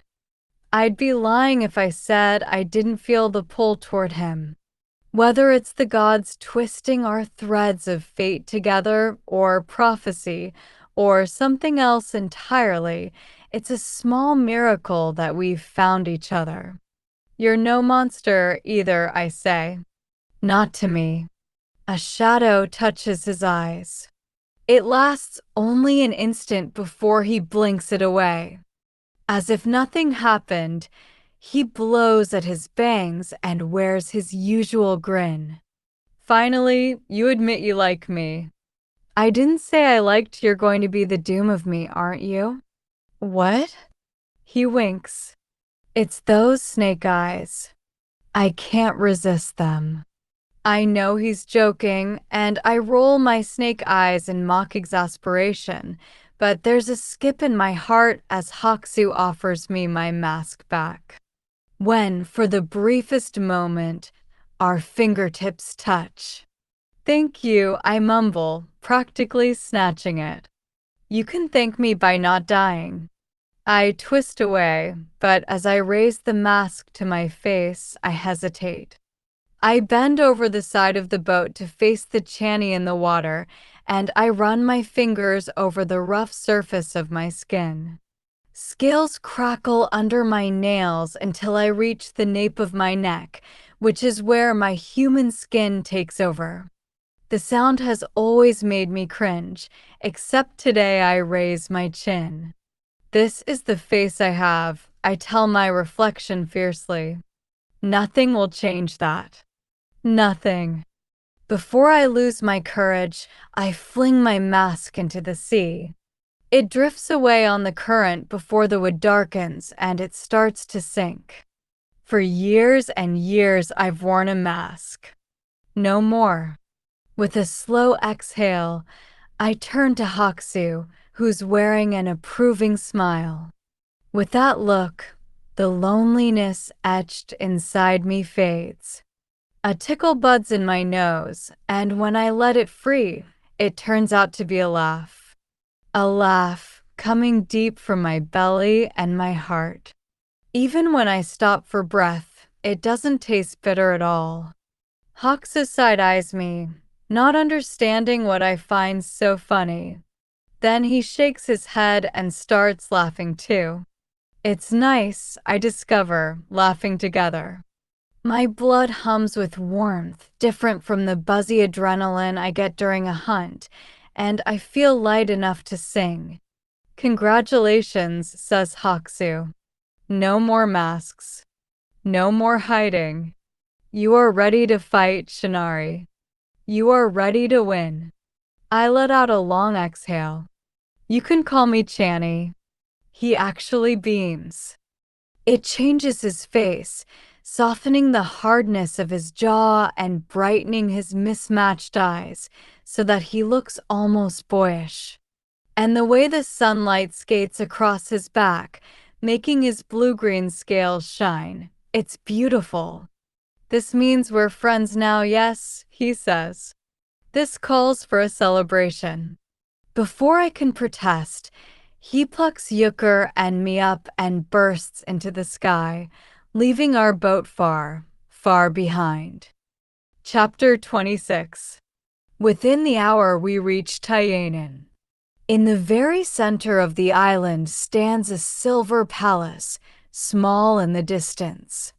Sunlight spins off its spires in every direction, bathing everything, the villages and the farms, the forests, the coasts, in its radiance. What a fitting realm for Vanna to rule. For once, I'm not worrying about my sister. Every time Hoxua's wings catch the wind, giving us a boost of speed, I whoop with delight. He laughs when I do, and barrel rolls through a cloud to make the ride even more thrilling. It's exhilarating, soaring over the Kamala Sea, letting the breeze toss my hair as the birds gawk in surprise, leaving every fear and worry behind me. I can't remember the last time I felt so free, so happy. I don't want it to end. It has to end. Yukur slips into my thoughts. The snake's wrapped around my neck, practically strangling me every time the dragon makes a dip. Or have you forgotten what Nakri told you? My laugh dries up in my throat. Yukur, ever the killjoy, of course he was eavesdropping. We don't have to become enemies, I say, as quietly as I can. I've thought about it. I'm going to tell him the truth. Are you out of your mind? He deserves to know. He'll kill her. Not if we make a deal, I insist. A new deal. I need him, Yukur. I can't defeat Angma on my own. Yukur's scales turn red to show his disapproval. It's a mistake, Chani. An infatuation. I am not infatuated. That flush on your cheeks would suggest otherwise. And the speed of your heart. That's from flying. Lies. I want to throw up my hands in frustration. Is it so bad to want a friend? Is it so bad to not want to be alone? No, Yukur admits. What is bad is letting those desires deprive you of reason. Be careful, Chani. There will be consequences. I am careful. I think of how Hoxa rescued me from Angma, how he looked me in the eye and said, "You've earned my respect, Lady Green Snake." My heart gives a twinge at the possibility that I might not be alone after all. That maybe there is some kindness left in the world for me. Yukur must think me a fool, and I can't blame him. Yet, he doesn't understand what it's like for me to have found Hoxu. Ever since our duel on Sundao, when our minds touched for the first time, I've felt that our fates are inextricably tied. With him, there's a sense of total acceptance and belonging that I've never had before, even among the snakes. Even with Vanna. In his eyes, I am not someone different. I am like him. If there's anyone I shouldn't lie to, it's him. He trusts me, I tell Yukur, and I can trust him. You watch and see. I'll show you. Yukur doesn't get to respond, because Hoxu twists his head to glance at us. Everything all right? He asks. His attention makes me start. Yes, I lie quickly. Just Yukur grumbling that he's airsick. Then I've got good news for him. We're descending soon. Already? Hoxa grins at my dismay. Most snakes hate flying, makes them feel like they've been snatched up by a bird. But you're not a snake, Chani. You'd like to have wings of your own, wouldn't you? I would. It's true, I love seeing the clouds beneath me. I love latching onto the wind and letting it take us where it wills. But most of all, I love how free I feel here in the sky, unencumbered by rules or walls or prying eyes. It doesn't have to be your last flight, says Hoxu. I say nothing, pretending instead to look at the clouds. You know what my favorite thing is about having wings, he goes on. You never have to fall. You never have to fall. It's a throwaway remark, but I'm instantly thrust 17 years into the past, to the Serpent King's prophecy. One sister must fall for the other to rise. Wait, I say, but the winds are too loud. They swallow my words. Haksu, wait. He can't hear me, for he's begun his descent toward Rangio's palace. Yukur sends me a mincing glare. Don't. I'm torn. Haksu is my friend. He's proved himself to me over the past few days, and we've made a pact to fight Angma together. I need to tell him the truth. I know where your pearl is, I say, barging into the dragon's mind. I know what Angma isn't telling you. Haksu turns and stares at me like I've gone delirious, but I don't flinch. That's when he realizes that I'm serious, and all of him stiffens. He stops his descent abruptly, practically choking us in midair. We hang just below the clouds. Speak. The word is gruff, but he's not angry. Not yet, anyway. I'm telling you because you're my friend, I begin. I trust you. I appreciate that, replies the dragon. He's cautious, as he should be, but he can't hide the eager glow in his eyes. They're hot and cold at once.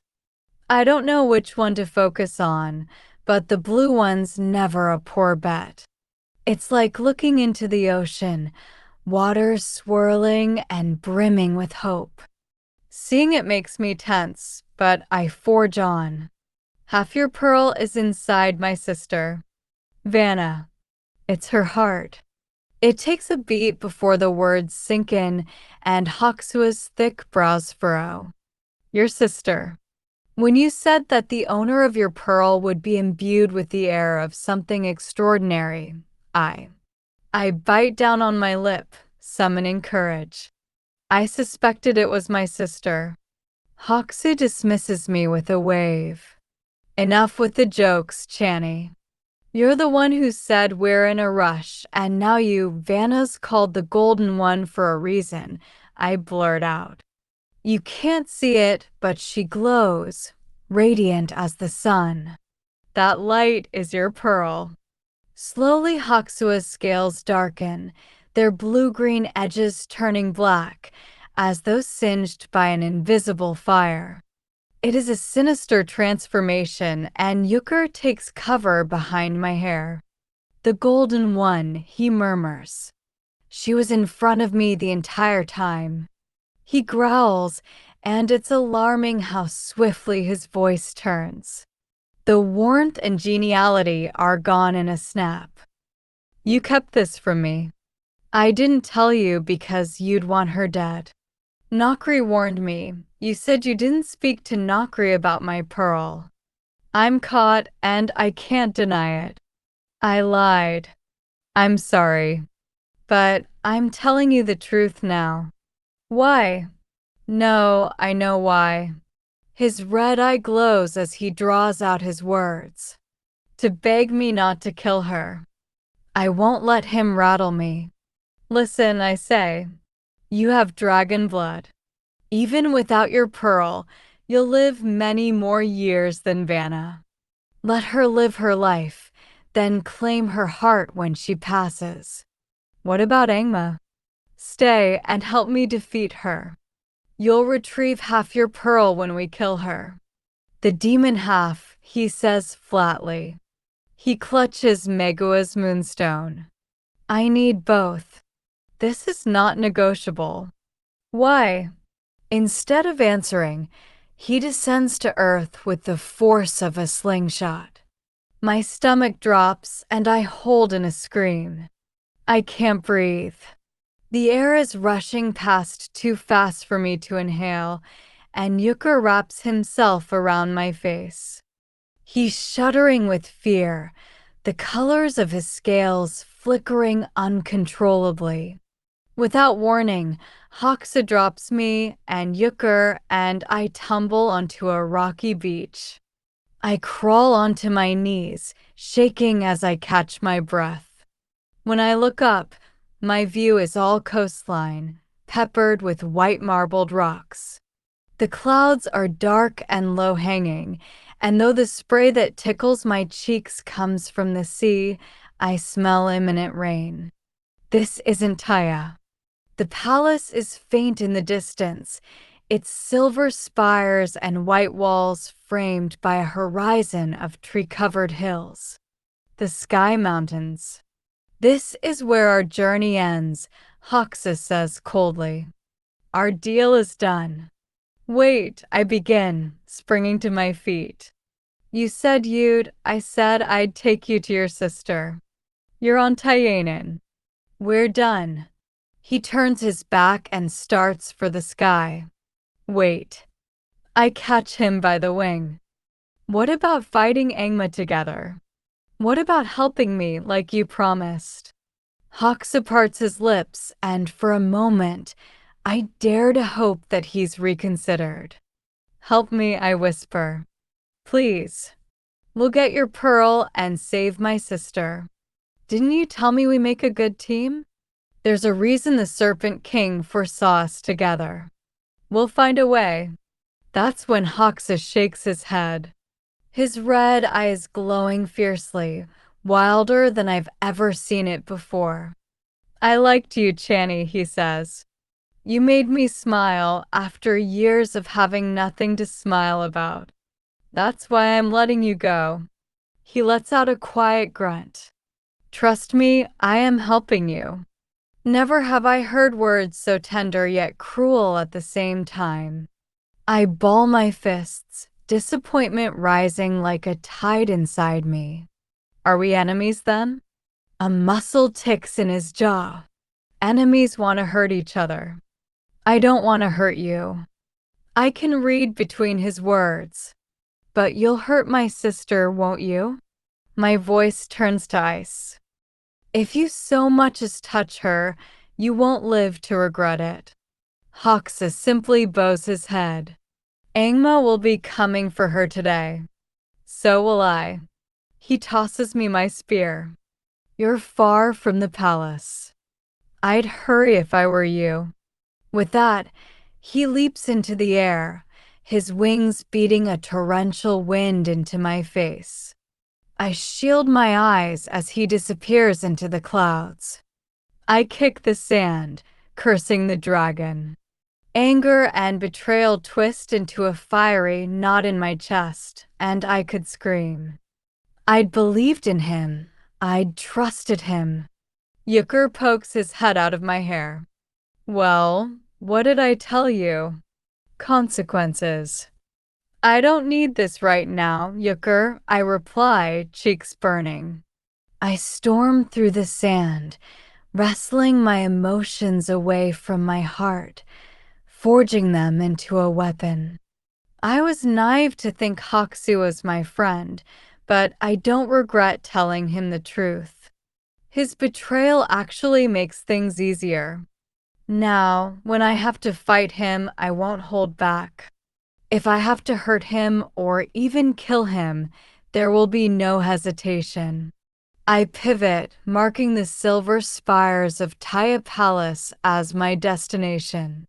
No matter the cost, I will win. Chapter 27. My sandals squeak as I run. The straw soles are still wet, but though a storm is coming, the sun is fierce, burning my footprints in the sand. Yucker hides under my shirt, clinging to my shoulders as though my body were a warm rock. Together we make for Taya. In contrast to the rolling hills that overlook it, the city is a manicured plot of smooth stone roads, lavish gardens, and bell-shaped temples that spiral into the sky. People say it's the most beautiful city in all of the Tambi Isles, but every building could be made of gold, and the canals could flow with quicksilver, and still I would not notice. My only focus is on finding my sister. My pulse drums erratically in my neck. I carry my spear low, refusing to let its bulk slow me down. Vanna was born during the high morn, when the sun was near its zenith. If I were to guess, I have 2 hours. It's not easy to tell, with the threads of gray weaving across the sky. A storm is racing me to the city. I push harder. I must get to Vanna. For 17 years, I've tortured my imagination with all the ways Angma might strike today. Snapping Vanna's neck with a swipe of her paws, slitting her throat with a claw, ripping out her heart with those pearl-white fangs. My worst fear of all? That I am not there to stop it. I run faster until my sandals start to fall apart and my knees are so wobbly I do not feel their pain. The port of Kamai is long behind me. The sparrow hawks above are squawking about the snake on my back, and the farmers in the rice paddies call out to ask, "Where are you going, girl?" I breeze past them. They cannot see my hideousness, only a girl racing the gathering storm. I run until I hear the chants of "Princess, Princess." The ground trembles, and the beat of Vanna's name vibrates the grass under my feet. The palm trees on either side of me become terracotta houses. The trampled grass paths turn into dirt roads, and the wildflowers bloom into people, thousands of them. I cannot run anymore. It isn't possible. I'm squeezing through crowds, cutting through alleys. I snatch a fan from someone's back pocket and use it to cover my face. Firecrackers pop, kites fly, squids sizzle, and peddlers thrust coral necklaces at me, promising they're giving me the best price. I shoulder through them all, keeping an eye on the sun. Every time an old woman jostles me, I grip my spear tighter.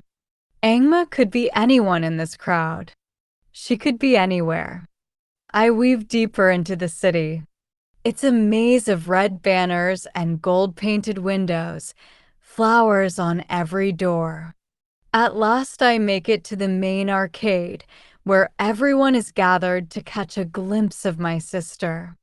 But all I see are scarlet sash servants throwing rice and hibiscus petals, and monks in bright orange robes chanting prayers. The crowd is broken into clusters. All the women and men are complaining. Did you see her? No, she was in that palanquin. How could I? I saw the veil. That's all. Pretty veil. And I can tell I've missed her. I need to get to the front, closer to the palace. Toward the middle of the procession, Yucker recognizes a familiar face. Look there, isn't that Ashley? I shout. If Ashley is here, then Vanna must be too. But the shaman doesn't hear me. I shout again, louder, and at the last moment his brown eyes dart in my direction. He doesn't see me. Grim-faced, he's marching in step with the other priests and priestesses. Finally come sedan chairs, carrying Ada and Lin Eng. Behind them is a scarlet palanquin carried by servants. Vanna's light is emanating from within the silk canopy. I glimpse her golden headdress, pink and purple orchids cascading down her cheeks. I weave through the crowds, following as the procession approaches the palace gates. Once the royal party enters the imperial grounds, I'll lose my chance. Desperation grants me courage, and I push through the tight gathering of onlookers until I am on the road. Vanna, I shout, chasing after her palanquin. Vanna. The priestesses trailing Vanna block my path, and guards immediately descend upon me. Their swords flick toward my throat, but I don't stop. I shove one of the priestesses into their path and scrabble away. Vanna. She doesn't hear me. The closer to her I get, the more fanatical the mobs. They spill into the road, throwing beetle flowers from their baskets at her for good luck and a good future with her husband. Happiness to our prince. Happiness to the new princess. She's passing through the gate. I'm about to lose her. Vanna. Vanna. There's no use shouting. She can't hear me. And if I show my face, it's the crowds that will see me first. They'll turn on me rather than let me through. Someone grabs my arm from behind. The gesture is so sudden and unexpected that my hand goes immediately to my dagger and I whirl, ready to fight. It's Ashley. He drapes his orange scarf over my head as a veil. His grip on my arm is firm, and as people swarm us, he pushes me toward Vanna's palanquin, waving his ritual staff. Let her through, he commands. The guards hesitate, but only for an instant. That instant is enough, and Ashley, who's never been helpful to me before, shoves me through the gate, right before it closes. I bolt toward Vanna. Before I can cry out her name, a hard blow catches the back of my legs, and I fly forward. The drumming stops. Footsteps pound in my direction, a group of guards with raised swords. I'm halfway up on my palms when I realize I've lost my spear. It's rolling under a wagon, far out of reach. Chani, watch out. Euchre's warning comes too late, and a guard delivers another blow to my back. My muscles constrict with pain, and my chin slams against the dirt. I'm up faster this time, taking in a blur of sandals and knees before I spy the wooden cane coming down once more.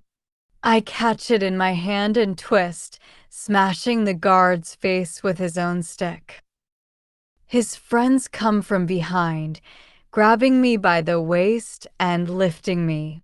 Euchre springs at the guards, fangs dripping with venom. Stop it. Vanna jumps out of the carriage and lifts her veil.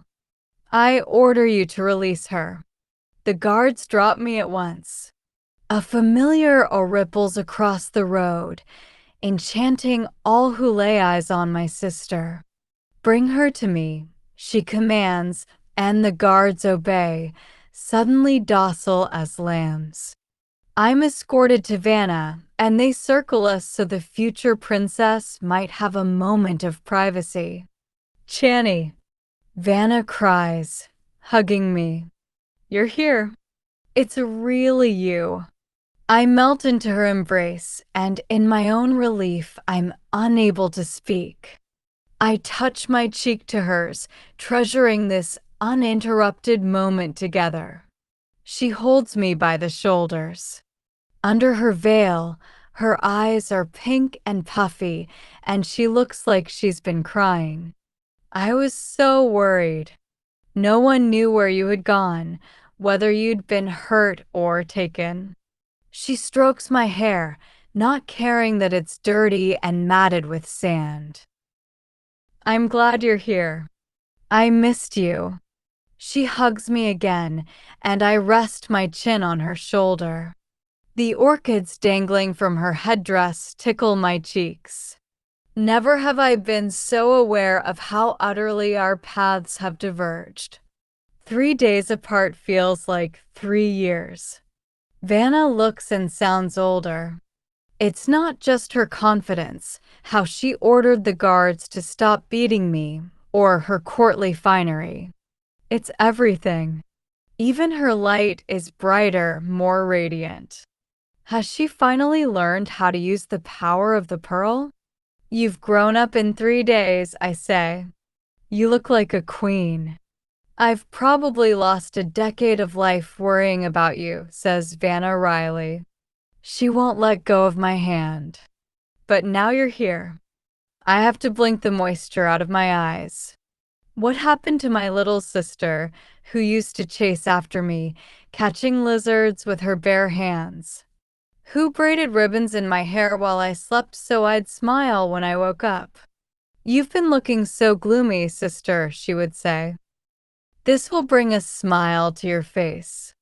Those days are long gone, but the memories are etched in my heart forever. Listen, Vanna, I say, hooking my arm through hers. I haven't come just for your wedding. It's your birthday, and I saw Angma later. Chani, Vanna cuts me off. Rangio is waiting with his mother, the queen. We were delayed at the port because she was furious at him when she found out he'd gone to Sundow. But she's blessed the wedding now. The drums resume, and I can barely hear my sister. The guards usher her back into the palanquin, but Vanna won't leave without me. Sit with me, sister. She pats the orange cushioned seat beside her. Come, there's room for both of us. Yucker, too. I know he's hiding under your shirt. I squeeze onto the seat next to her. As the palanquin moves again, Vanna pets Yucker's head. You've gotten thin, dearest Yucker. Are mice still your favorite? I'll see to it that you're brought a buffet of tasty rodents. While she chatters on, I remember my spear. I scan the road, trying to find the weapon. But it's gone. Wind sweeps the beetle flowers and rice away from the carriage. Wind and then a mist so gentle it tickles my skin. They promised it wouldn't rain today, Vanna says, tugging me away from the window. Her nails accidentally graze a still healing wound, and I recoil. You shouldn't sit so close. I might have blood, I don't care how dirty you are, interrupts my sister. I missed you. Just wait until you see the new wardrobe I ordered for you. Your new robes won't be as itchy as mine or as heavy. I hope you'll like them. We'll get you straight to the bath, and I'll send someone to help you with your hair. I'll have one of the servants carve you a new mask too, just in time for the banquet. I don't need a new mask. Her smile falters. I know that. She bites down on her lip, the same way I do when I'm nervous. But Otto will insist. It'll make things easier with him. He won't be pleased to hear that you've come back. Is he ever pleased to see me?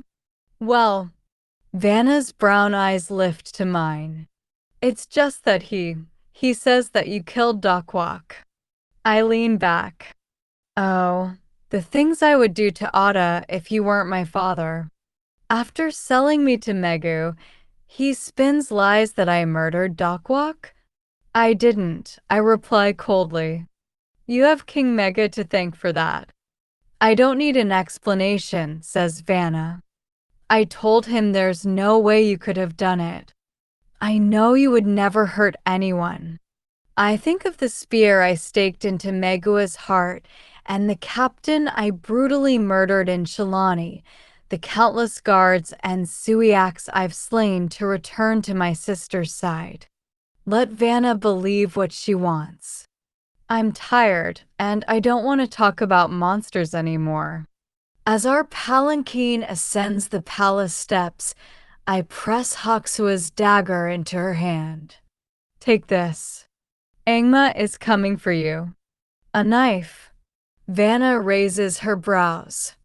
Very funny, Chani. Is this a birthday gift? It's not auspicious to give knives, you know. It's for you to protect yourself. Serpents of hell. Vanna shakes her head, refusing the blade. You still think Angma is coming for me? I grab my sister's arm, clutching the embroidered silk. I saw her. She's strong, and she has an army of Suiaks. Look outside, Vanna interrupts. See the hundreds of soldiers in the palace? Each one has sworn to protect me with their life. Be happy for me. It's my birthday and my wedding day. A double celebration. Vanna, I don't want to hear about Angma anymore, she says, her voice rising. The light in Vanna's heart extends to her eyes, and I lean back, staggered that I cannot say another word about Angma. It's the pearl, Yukur murmurs. She's using it on you. I shouldn't be surprised. Nokri did warn that Vanna would come into the pearl's full power on her birthday. It makes sense that she's gotten stronger since I've been away. I know it's hard for you to understand, continues Vanna quietly, but you don't have to worry about me. I have guards aplenty now and my very own prince to protect me. Yukur's scales turn purple to match the cushions. I'd like to see that princeling fend off Angma's demons. You should tell her what you went through to get here today. I don't reply. I can't. Will you brush my hair for old time's sake? Vanna asks. Will you give me your blessing? It's a long-held tradition on Sundow, but probably considered backward on an island like Taiyanin. I hesitate. I found a note in your pocket last month, I say softly. It said, "You are the light that makes my lantern shine." Vanna bunches up the folds of her skirt, the only sign that I've caught her off guard. It's nothing and it's from nobody. Just a silly love note. I get them all the time. She's lying. Was it from Ashley? I ask. Vanna flinches. It doesn't matter. Please don't mention it again.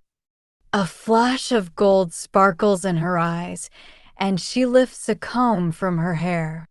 Brush my hair. Please. You're the only one left who hasn't. I take the comb.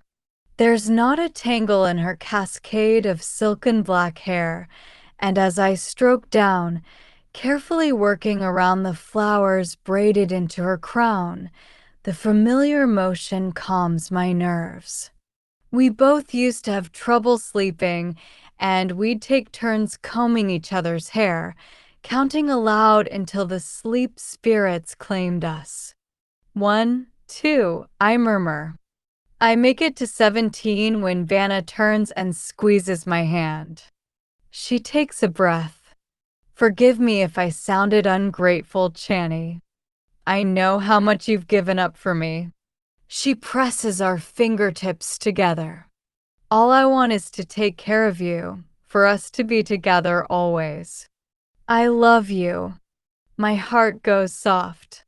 In the beginning, when Vanna was a baby, I protected her because of my promise to Mama.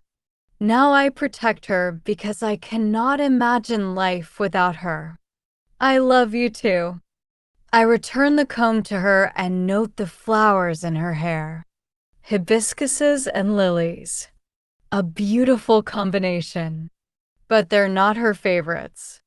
What can I bring you for your birthday? I used to ask her every year. A moon orchid, like the ones you pluck from the pond. The butterflies like them. Just one. I'll treasure it more if there's only one. Our tradition began when she was 5, when I first took her to the pond and showed her the flowers there. Since then, for 12 birthdays, I've scoured the jungle with Sundow's snakes for the most perfect moon orchid in bloom and brought it to Vanna. For 12 years, one entire cycle through Tambu's calendar of animals, the tradition has gone unbroken. As we enter Prince Rangio's palace, surrounded by statues of guardian dragons and pillars of protection, it's all I can think about, that I've forgotten to bring her an orchid today. How fitting that it is the year of the tiger. Chapter 28. Rain leaks from the clouds. A few drops at first, then in drenching sheets, like water flowing from a jug. An umbrella blooms over my sister, just wide enough to cover me too. Hand in hand, Vanna and I disembark from the carriage and enter the royal garden. I keep my head bowed, watching the rain drown the hibiscus petals that the servant girls toss at Prince Rongio's slippered feet. He's rushing toward us. His headdress, even taller than Vanna's, is sliding off his head in a very unprincely manner. It makes me like him more than I want to. "Are you harmed?" he asks, sounding genuinely concerned. I heard a commotion. The adoring way Rongio looks at my sister reminds me of a lamb. There is little depth to his affection, but it's innocent and free of malice. I have no doubt he'd be good to her. But no lamb can protect her from a tiger. "No commotion," Vanna replies. "Only Channy's arrival." He shifts his attention to me. The sight of my unmasked face makes him blink, but he's polite enough to smile. "Welcome back, Shinari," he greets me.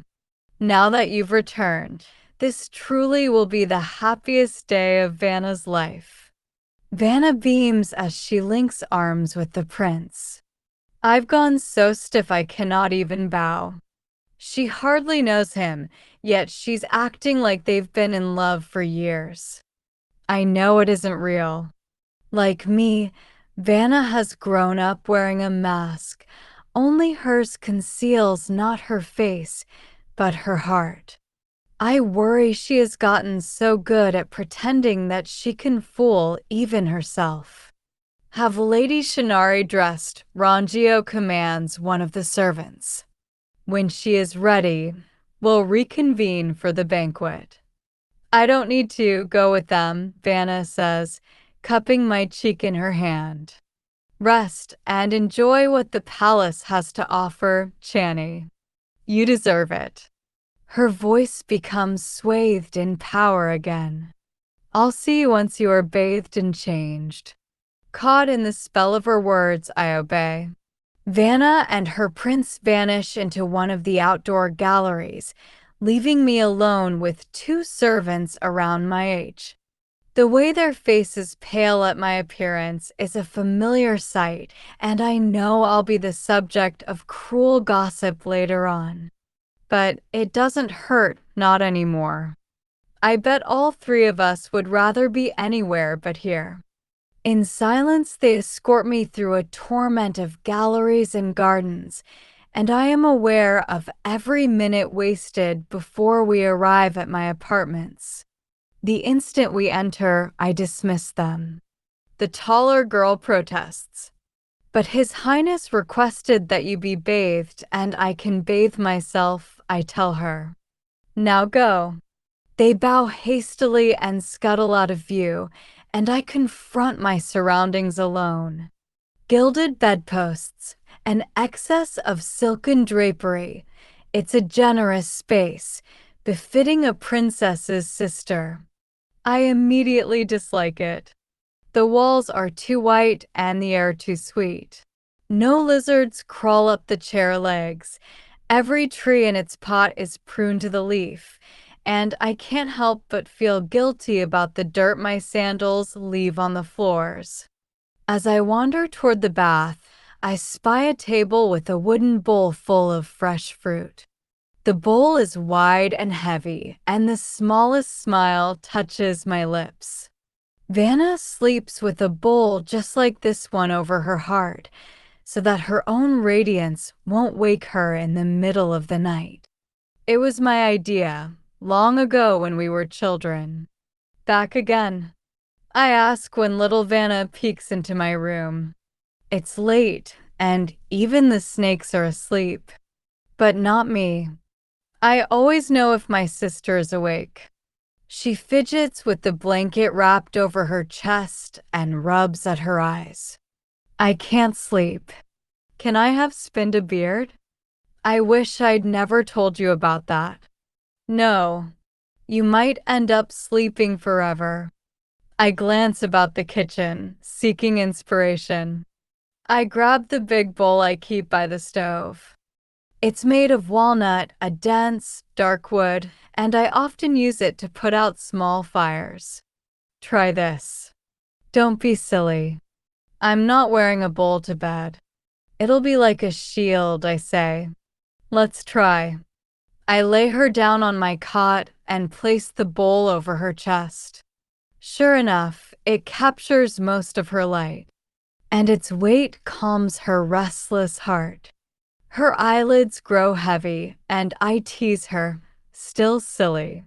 She sticks her tongue out at me, her only admission that the bowl works. Then I sing to her, quietly, the way Mama used to sing to me, and brush my fingertips through the stray hairs that fall upon her forehead. Under our blanket, she reaches for my hand, squeezes it. Good night, Channy. I set down the fruit bowl, my throat suddenly clogged with emotion. It's been years since I last sang my sister to sleep. Footsteps thud from an inner chamber I haven't yet explored. I hear water. Someone must be inside drawing a bath. At first, I assume it's Lindang. Then a short, scarfless shaman with curls steps into view, and I let out a silent groan. I'll see to her, says Ashley to the other servants emerging from the bath chamber. Her spirit needs cleansing. The servants bow, clearly relieved that they won't have to tend me. Yes, sir. They leave, and my mood instantly sours.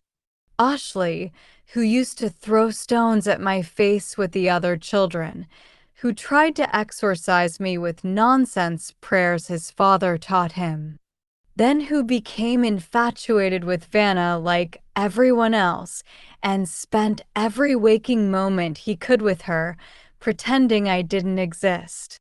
Obviously, I'm not fond of the young priest, but I am curious why he has come. About the way Vanna's expression changed when I mentioned him in the carriage. What are you doing here? I greet him blandly. Have you come to accuse me of murdering your father? Well, I hate to disappoint you. It wasn't me. I wouldn't have helped you through the gates if I thought you'd murdered the high priest of Sundow. Ashley never refers to Dokwok as his father, even now that he's dead. I can understand what it's like having a father you don't respect. We used to confide in each other about ours, back when Ashley was my friend, not Vanna's. When we used to dig holes in the dirt and search for worms, when I lived in my old house and knew no one else my own age. So long ago the memory's all but a dream. I tuck it away, bury it deep.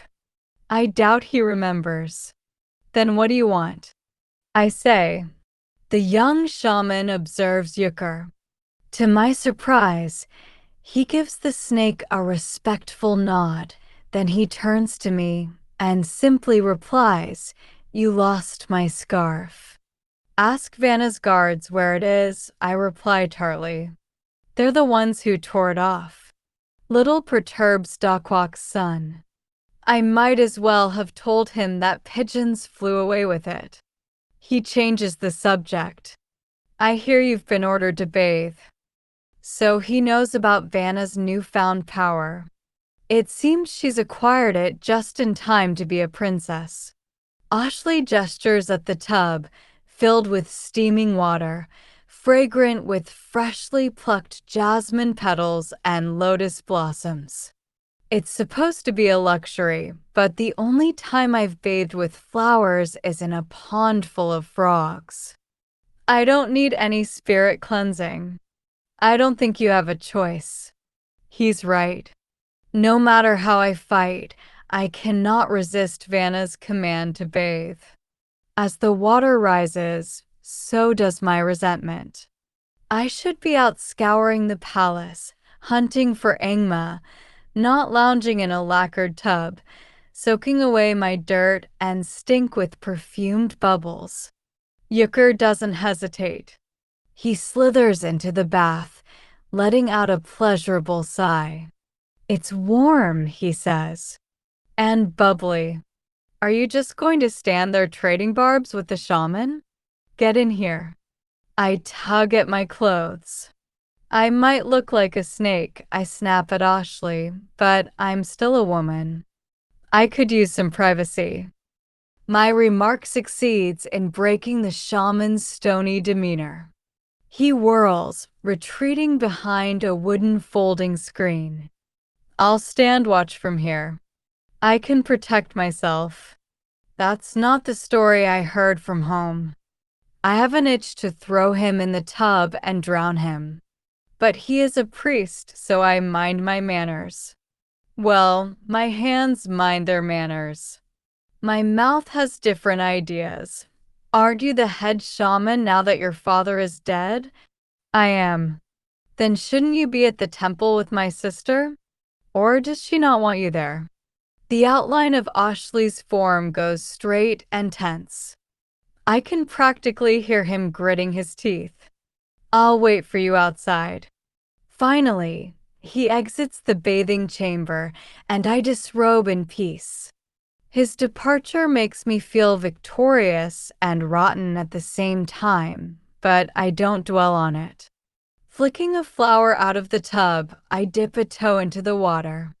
Euchre is completely submerged, his scales glimmering to match the tub's blue tiles. I immerse my head too and clear my mind. Much as I hate to admit it, it's wonderfully cleansing. A tingle comes over my face.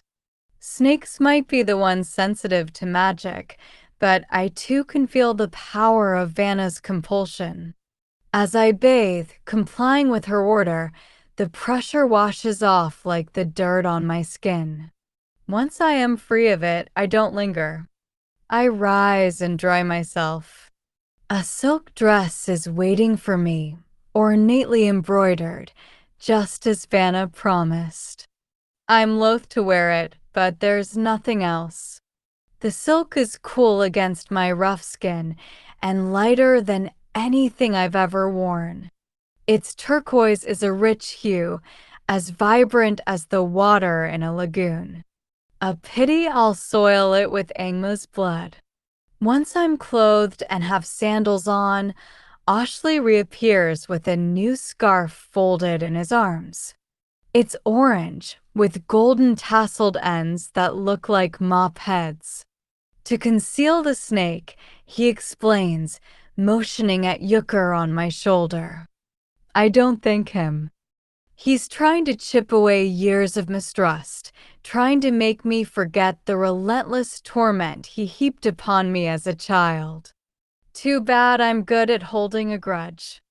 I wrap the scarf around my head and Euchre slips underneath. Then I start for the door, but Ashley's not finished. He purposefully blocks my way. What in the nine hells does Vanna see in this man? Move aside, priest, I say, straining to hold my temper in check. I have places to be. Ashley doesn't move. His voice goes low. Angma is here, he says. Isn't she? That I was not expecting. What? It was a few years ago when I noticed that demons were drawn to the light in Vanna's heart. Demons like Angma. He tilts his staff, a subtle reminder that he is trained as a shaman. Let me help you today. You. I shake my head. You used to laugh at my warnings. What was it you called me? A delusional little snake girl. Ashley flinches, finally. I was young. I was wrong. I eye him warily, hiding my surprise. If you want to protect her, why aren't you with her now? I tried to warn her, but she thinks I'm trying to stop her marriage, so she sent me away. I'm not able to see her until she calls for me. She used her power on you. Ashley's silence confirms my suspicion. I wasn't imagining it then. In the few days we've been apart, she has grown stronger and more stubborn, it appears. But I don't say any of this. It's probably for the best you stay away from her. I scoff. You'll just get yourself killed. You might think that all I have are my prayers, says Ashley, lifting his staff, a few incantations that protect against common demons. It's true, I don't have great magic against the demon witch. But I'm not entirely useless. He isn't going to convince me. I start to shoulder past him when he reaches behind a curtain and brings out my spear. I believe this is yours, he says. My eyes widen. I practically snatch the weapon from him, but silently I'm grateful. The dagger Hoxa gave me is better than nothing, but I fight best with length. The spear was an extension of me. Thank you, I mumble. I watched you fight for her, he says. I didn't know you could move like that. You defeated a dragon. It's a good thing you've returned. Vanna will need you today. Everyone will. It feels strange to hear Ashley speak of me with approval, and against my will his words whittle away at my grudge. There's no dismissing the intention in his voice, the intensity. Like me, he will stop at nothing to save Vanna. My sister gave you up for a palace and a prince she barely knows, I say. Still you love her? Ashley's brow pinches. You think she's doing this for a prince and a palace? What else? The shaman shakes his head, making it clear he thinks I'm dense. She has many reasons. Chief is you. The words take a moment to land. Me? We argued about you before the selection. She said her marriage was the best way to protect you. If she married into power, she'd find a way to get you what you want most. She'd break your curse. Vanna has told me this before, but I always thought she was justifying her own desire to become a queen. I was wrong.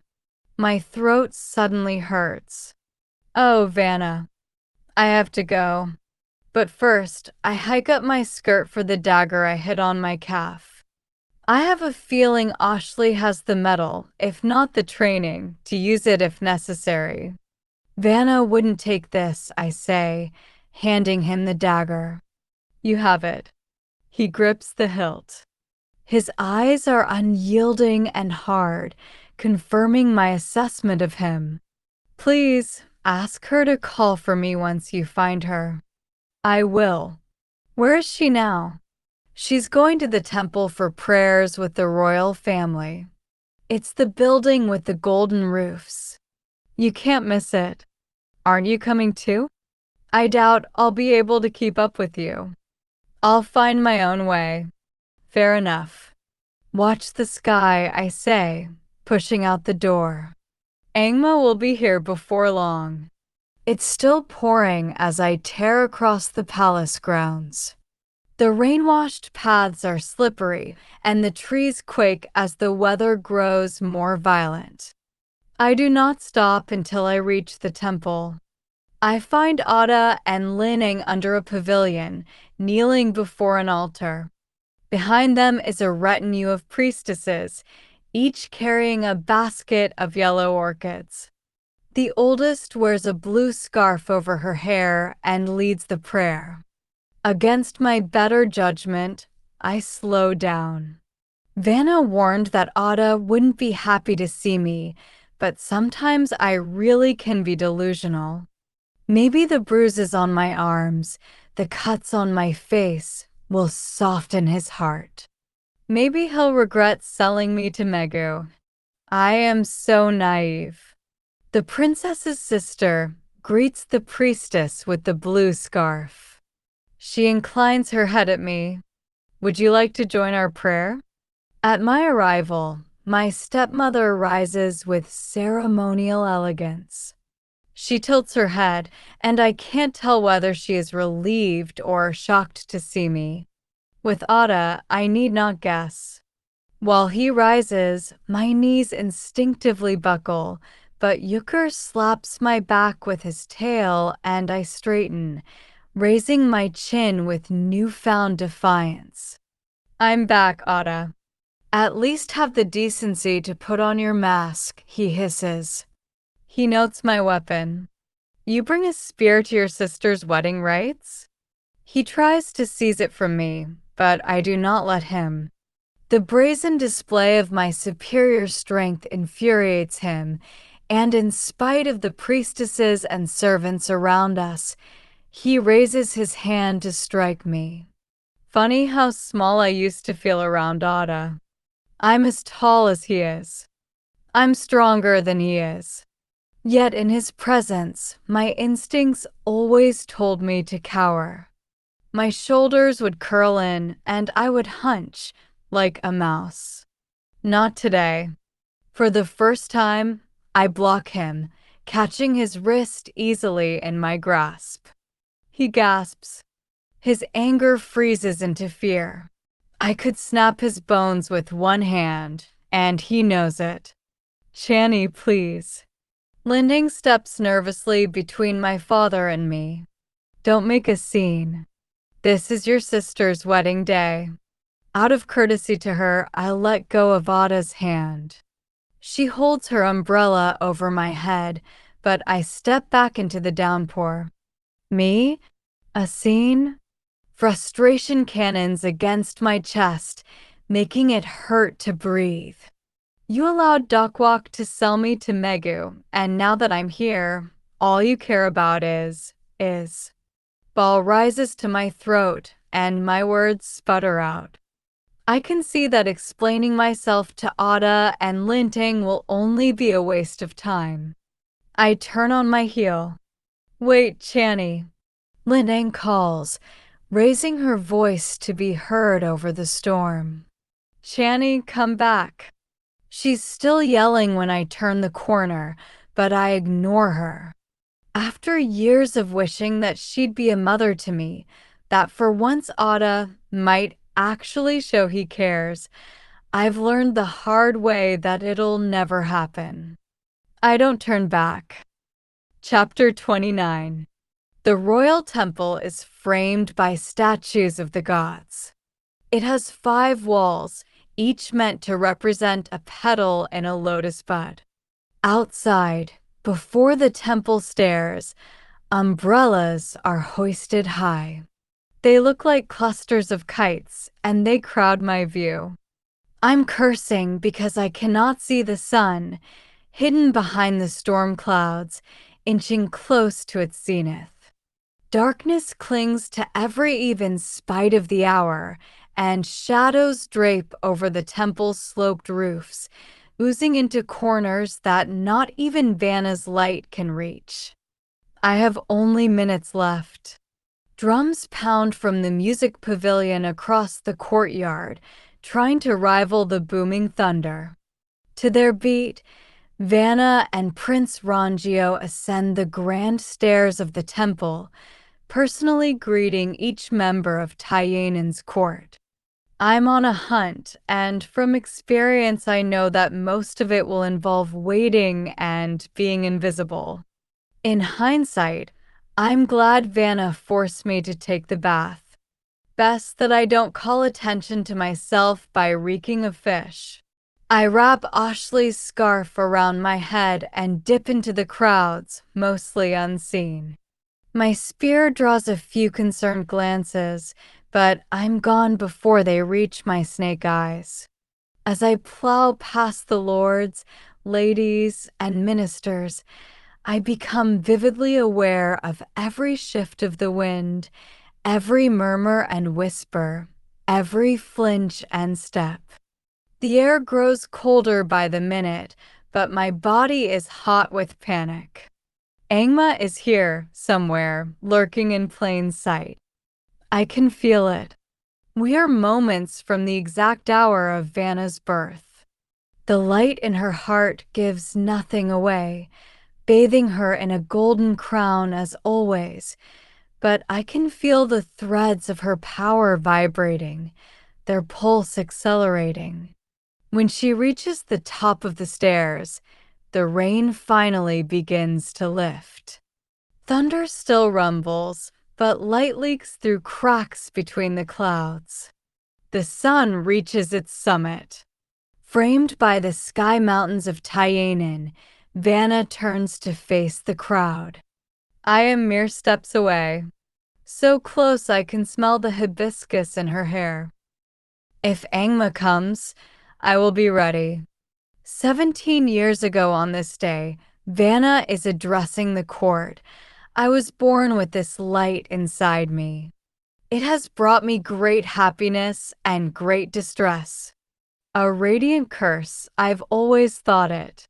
Her voice goes subdued.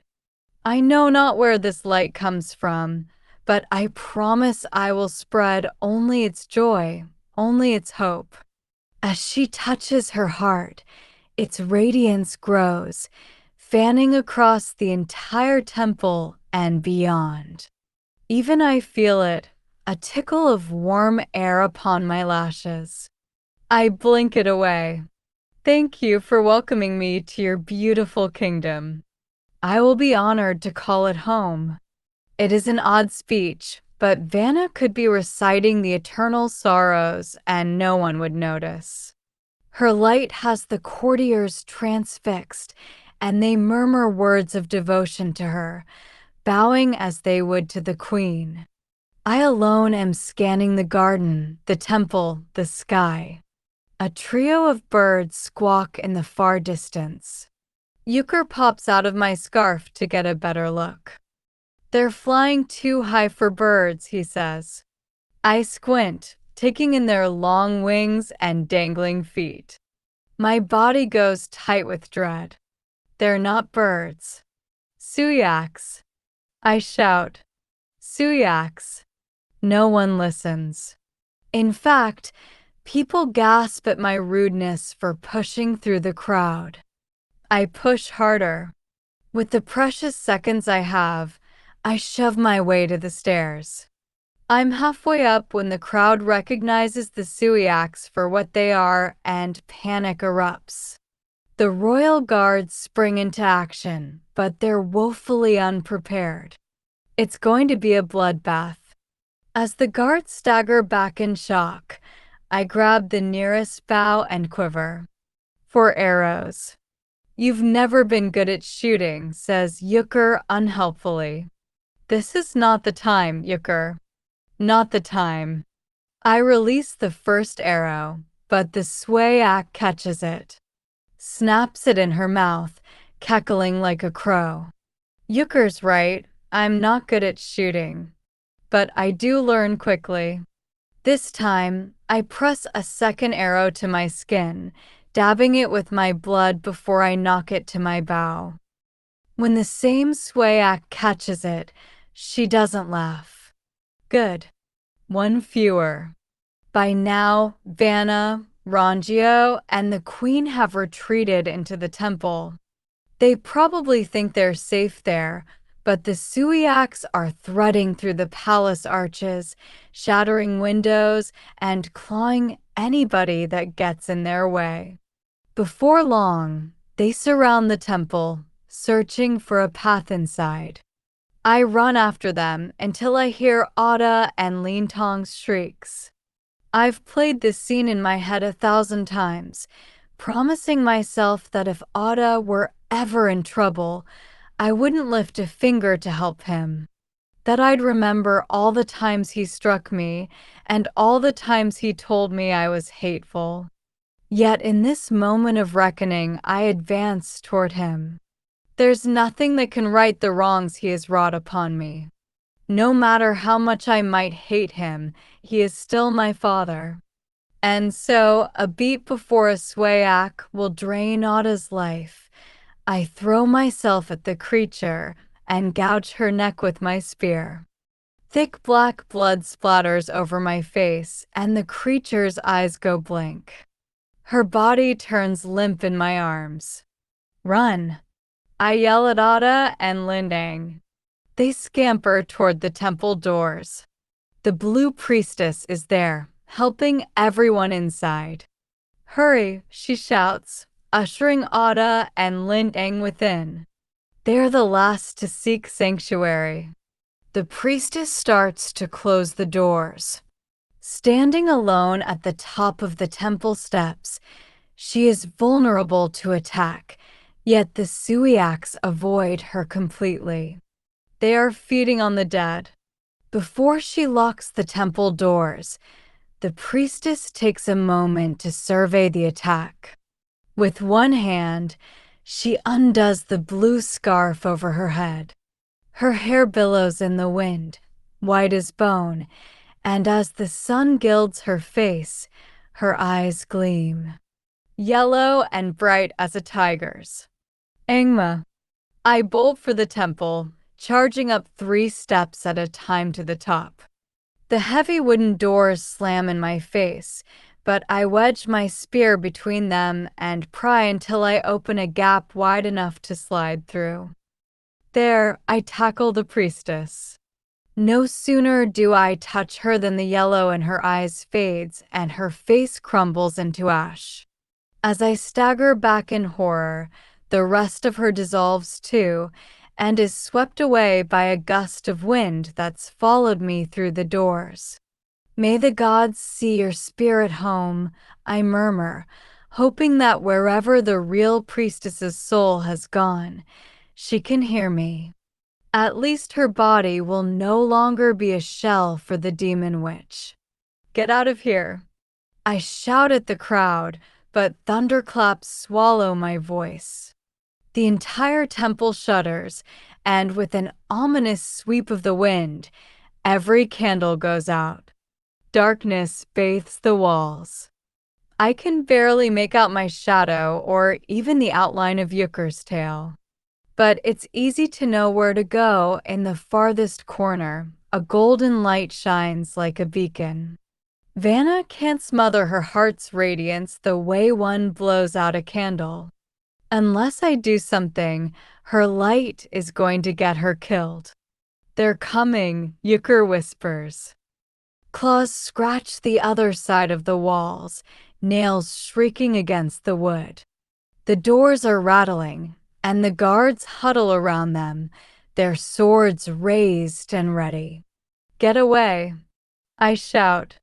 Away from the doors. There's an explosion. Men fly back, and debris shoots everywhere, pelting the people inside. I shield my face, and when I look up, the wooden doors are smashed and crackling with flame. Smoke floods the temple. Everyone is panicking. I hear Lintong's voice among the chorus of screams, but I have never been calmer. The next few seconds will determine all our fates, and I don't waste them. I grab Vanna.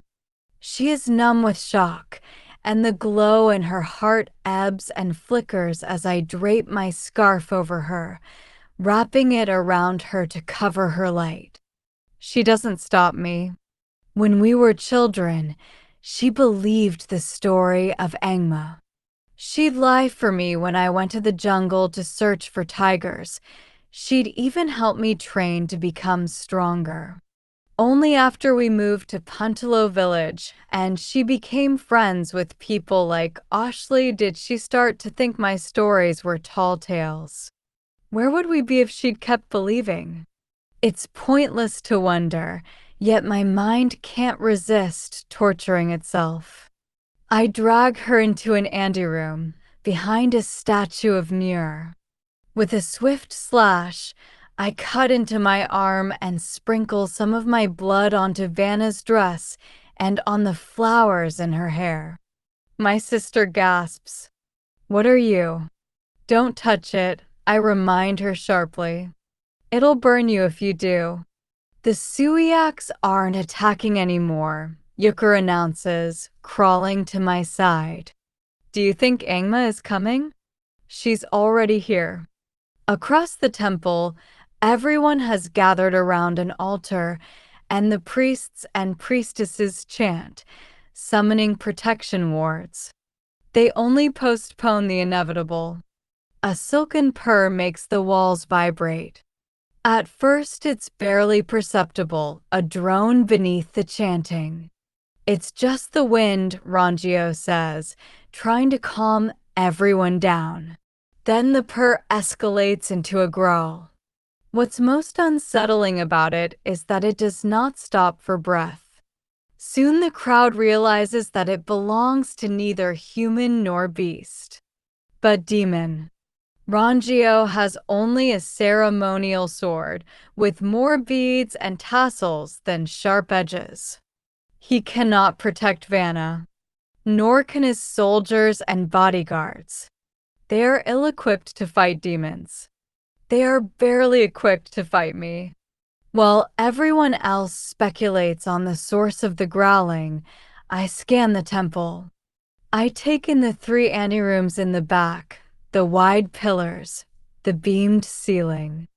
I note the statues of Gata and Sudano and watch their eyes to see if they move. A hulking shape steals across the anterior wall of the temple, concealed by clouds of smoke. I don't see her, but I can smell her. Hers is a scent I would recognize anywhere. I clamp my hand over Vanna's mouth, holding her still. Then I change my mind and cover her eyes so she can't see what happens next. In 3 beats, the tiger fells 2 royal guards, slitting their throats with her claws before they can swing their swords. The air goes taut and the chanting stops. Step forward, the tiger speaks. Her voice is deep and viscous. It clings to the air and makes the walls tremble. Family of the Golden One, show yourselves. I pick out the sound of Lin Eng praying to Gata for mercy. Help them, Vanna whispers. Channy. I give a vigorous shake of my head. I won't leave her. Help them, she utters again, a shimmer of power in her words. Please. My sister knows exactly what she is doing. But so do I. I've experienced her power once before. Now that I'm aware of it, I steel my mind against her compulsion. I can't completely ignore the command she's made, but I can work around it. Call for Ashley, I say. Vanna blinks with confusion, but I don't have time to explain. My tone goes harsh. Do it. Now. Ashley, she says in a small voice. Ashley, come back. Stay here, I tell her. Don't turn around and don't make a sound. I exchange a look with Yucker, ordering him to watch over her. As Yucker coils himself around my sister's ankles, the power of her command makes me lurch to attention. But the best way to save Ada and Lining is to hunt the tiger. And that is what I do. Angma melds seamlessly into the smoke, disappearing into its folds so that only her blood-red pupils are visible. They burn through the shadows, and I follow their reflection in the fallen swords by my feet. I pretend I am in the jungle, but instead of trees, here are walls carved with stories of the heavens and the hells, with wooden statues of immortals and gods with hollow eyes. The floorboards creak under my weight, but I don't bother moving with stealth. I know Angma can smell me. I'm just about to lunge when Rangio, the fool, decides to seize the moment and get himself killed. Come out, demon, he shouts, brandishing his sword at the smoke, nowhere near Angma's location. Show yourself. As you wish. Angma pounces from behind him, but I'm 1 step ahead of her. I spring at the prince, shoving him into a cluster of clay vases. His head hits the wall. It lists to the side as he falls, dazed. Saving Rangio comes at a cost. When Angma marks me as her next target, I'm only half prepared. She tackles me. strikes and pins me down with her weight. It happens so fast I can't position my spear to mount an attack, but the spear isn't my only weapon. I sweep my fingers across the cut on my arm and bury my arm in Angma's fur. I can almost hear her flesh burn, and through the pain ringing in my ears, it is the most delightful sound. "Troublesome child," she rasps, pressing down on my chest with all her weight. I wheeze, feeling my ribs crack and my lungs fight for air. "Look at me." I won't. I am not a child anymore. I know what power Angma's gaze holds. I shut my eyes as her voice enters my mind. "You think I don't understand you, Channy. You think I am a monster. I wasn't always one." "I don't care what you were," I reply. "Your mother was dying. Had your father brought me the right sister, I might have saved your mother, but only for a few years at most. She was weak, like all humans. Even you were weak, but look at you now. Look what I've made you." "You want your face back so you can see your mother in the mirror," she says, lifting the very words from my most secret heart. "You want your father to love you. But what then? Will you be happy?" "I'll be happy when you are dead," I say between clenched teeth. "What we want is not so different." Angma sounds closer. Her voice is soft, almost a caress. "I can be a mother to you." The words are so vile that I cannot believe I've heard them correctly. "I'll not leave you, the way your mother did," Angma is saying. "The way your sister will. We will be family. The family you always wanted.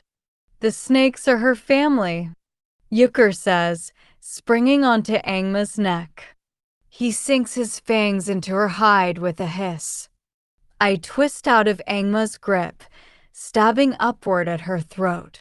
My spear finds her shoulder instead, and I hold the shaft with both hands and slash up, ripping through muscle and bone. Her cry is a terrifying sound, accentuated by a crack of thunder. She retreats, shifting into the shadows. Black smoking blood gushes from the wound I've made, but she reaches into the darkness and peels a slip of shadow to patch her wound. And that's simply, she is whole once more. At my shock, she twists her lips into a feral smile. "Your blood is potent, but it's not enough to end me." Her paws clutch the pulsing fur over her heart, which hides a writhing darkness I've never noticed before. It is like a patch of night against the whiteness of her chest. Her half of Hoxua's pearl. "I gave you a chance, but now I must deliver on my promise. Consider it a mercy you won't be there to see your sister die." An arrow shoots out of the smoke, piercing Angma in the cheek. She lets out a howl and whirls to face her attacker. It seems I've underestimated Ashley's skill with a bow. His fingers are practiced as they knock a new arrow. But before he can release it, Angma pounces. She's about to snap his neck with a powerful swing of her arms when Vanna's light flares. "Stop," my sister cries, throwing herself in front of Ashley. "If you want me, take me." "No, Vanna." I holler, but either she can't hear me or she chooses not to listen. The intricate braids of her hair have come undone, and her gown is blighted with dark spots of my blood. The glow in her heart blazes brighter than ever before. "Take me," Vanna speaks. "Let the others live." "As you wish." The corners of Angma's lips twitch into a smile. She turns slowly to confront my sister. Golden One. As if by magic, the doors burst open and people pour out of the temple. Rangio tries to go to Vanna, but the guards drag him out, assisted by his mother. Within a minute, the temple is empty but for me, Yucker, Ashley, and my sister. At a supple flick of Angma's wrist, the remaining Suiaks pounce. At least they try to. But they cannot advance on Vanna. Her light is too bright. They recoil, as if burned by its touch. I take advantage of the Suiak's confusion and tackle two at once, finding the tender spot between their milky eyes and driving my spear into their skulls. Experience lends me skill, and I kill 3 more easily, while Ashley stabs my dagger into a 4th. But more Suiaks cluster outside the temple as we're wasting precious seconds fending them off. For the first time, I witness the true and awesome power of Vanna's pearl. Light blazes from her heart, countering the shadows that rise out of Angma's. Where the two converge, a tremendous force is born. It cannot last. The walls throb, the ground quakes. A shock wave ripples across the temple, and my instincts tell me to get out. I seize Yucker and Vanna. Run! I shout to Ashley. The temple is collapsing. I'm choking on dust as I run. Pillars topple. The roof is caving in. We're not going to make it out in time, but I shove Vanna as hard as I can toward the doors. I'm bracing myself for the temple's collapse when out of nowhere, black wings swoop in from the cracks in the roof. Haksu. I hear him grunt when a pillar topples against his back, but he throws it off as if it were a pesky tree branch and not solid stone. Then he plucks me, Vanna, and Ashley out of the temple a breath before the walls come tumbling down. I barely notice that we're flying. I'm too busy spitting out debris and coughing. But it's really him. Haksu, you were about to become a pancake. And not the tasty kind. He spares me a wry glance. Guess the Serpent King was right. You do need me. I'm numb all over and honestly shocked that I'm still alive. Lightning strikes dangerously close, but the thunder is growing fainter. When Hoxa lands in the garden, beyond the orchards and the lily ponds, I don't thank him. I reach for my sister. She's unconscious, and the light in her heart has gone pale, quavering with each breath. But Hoxa doesn't release his grip on her. There's a stench of betrayal in the air, and I dare not breathe. Give her to me. The dragon reads my fear with a click of his tongue. To think I missed those snake eyes of yours. He glances at Ashley. Tell me, shaman, did she always have such a poisonous glare? Give her to me, I repeat.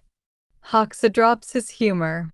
You won't outrun the monsters on foot, he says quietly. He spreads his wings, lifting into the air. I'll take your sister someplace safe. I promise. I don't get a chance to respond. Behind you, says Yucker, nodding his head at the crumbling temple. Angma is stalking out of its remains. Her fur is coated in dust, and she shakes it clean with a toss of her massive head. Then she parts her jaws and lets out an earth-splitting roar. It's a command. The Suiaks assemble above her, and they slip into the lingering storm clouds, disappearing into the field of gray. Go! I shout to Haksu. Hurry! He launches into the sky. It's staggering how fast the Suiaks catch up with Haksu.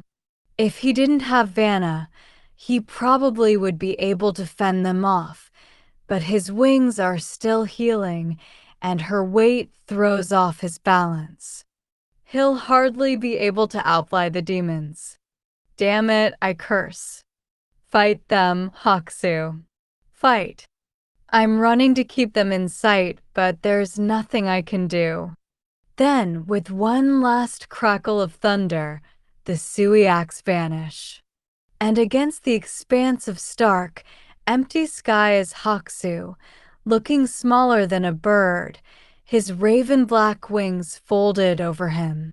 He is plummeting, and with him drops my stomach. Vanna is nowhere to be seen. Chapter 30. Lightning streaks the sky.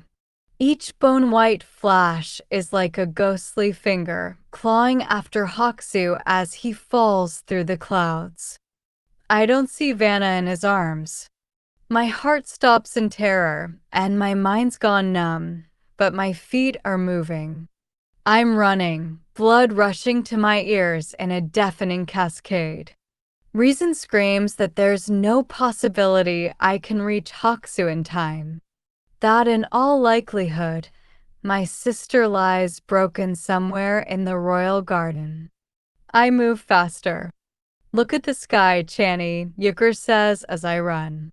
He's not falling. He's diving. The storm has returned. The rain is fierce, and when I look skyward, it pricks my eyes like needles. But Yukur is right. Haksu isn't falling. He's swerving for the ground while the Suiaks flee. My fists ball at my sides. What would cause him to abandon Vanna? The temple has collapsed, and its dust and debris obscure the scene before me in a dark gray cloud. I have to hold my breath as I run, my lungs threatening to explode. I cut through the remains of the courtyard, searching for Haksu and Vanna. So single-minded is my focus that I don't see my father lumber up from behind a prayer pillar. You, he screams, tackling me from the side. You did this. He pins me to the ground. The first slap comes, but I don't even feel it. My head doesn't jerk back, as it always did before. He's yelling, but I can't hear his words. I fall on my back against the grass and come face to face with the sky. There's no Haksu in it, which means Vanna is gone. Gone. Rain drums the top of Ada's head. It drenches his beard and his long umber sleeves, and water leaks out as his arm arcs toward me. Another slap. This time I feel it. It doesn't hurt, but my ears ring from the impact, and I see the imprint of my scales on Ada's palm. Anger surges up my chest. How is this my fault? My inhibitions are gone, and I summon my full strength against my father, breaking his grip on me.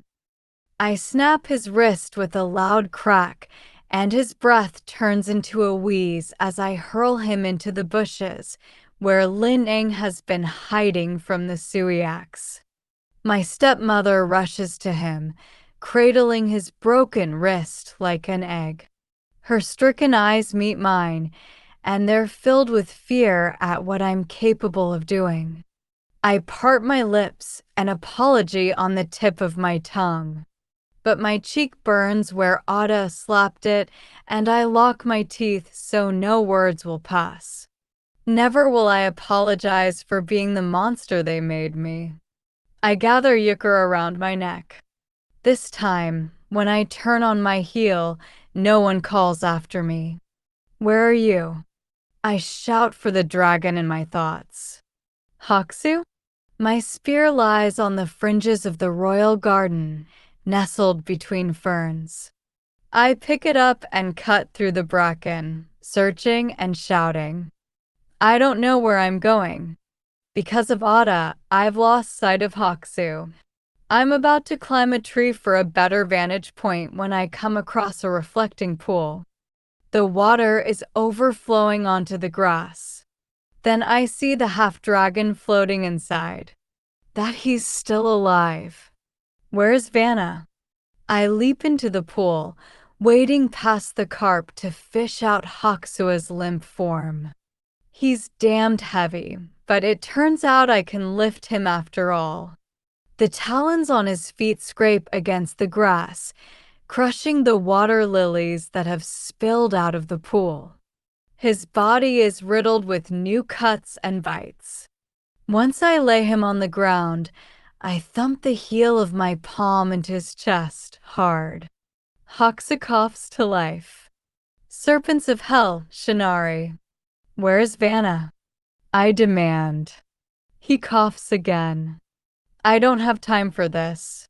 I strike once more, this time with the flat of my spearhead. Where is she? The Sui axe took her. Took her? How? You were holding her. He bats my spear away. It's then that I spy that his moonstone is no longer on the cord I gave him, and there's a bloody gash on his neck. No, that doesn't make sense. That can't be. I dig my spear into his open wound, and he howls in pain. You let go of Vanna for your moonstone, I say, fuming. What is it really? Tell me. He won't answer, and I have to restrain myself from impaling him. The dragon owes me answers, but they can wait. There are more important matters at hand. Get up, I say. We have to find her. You waste your efforts. She's gone. I'm an Engma. I snap. As I say her name, a tiger's growl stings the air, close enough that particles of dust shudder. My blood goes cold, and the rest of the world blurs as I follow the sound of the tiger. 17 years I've waited to kill Engma. This time I won't let her go.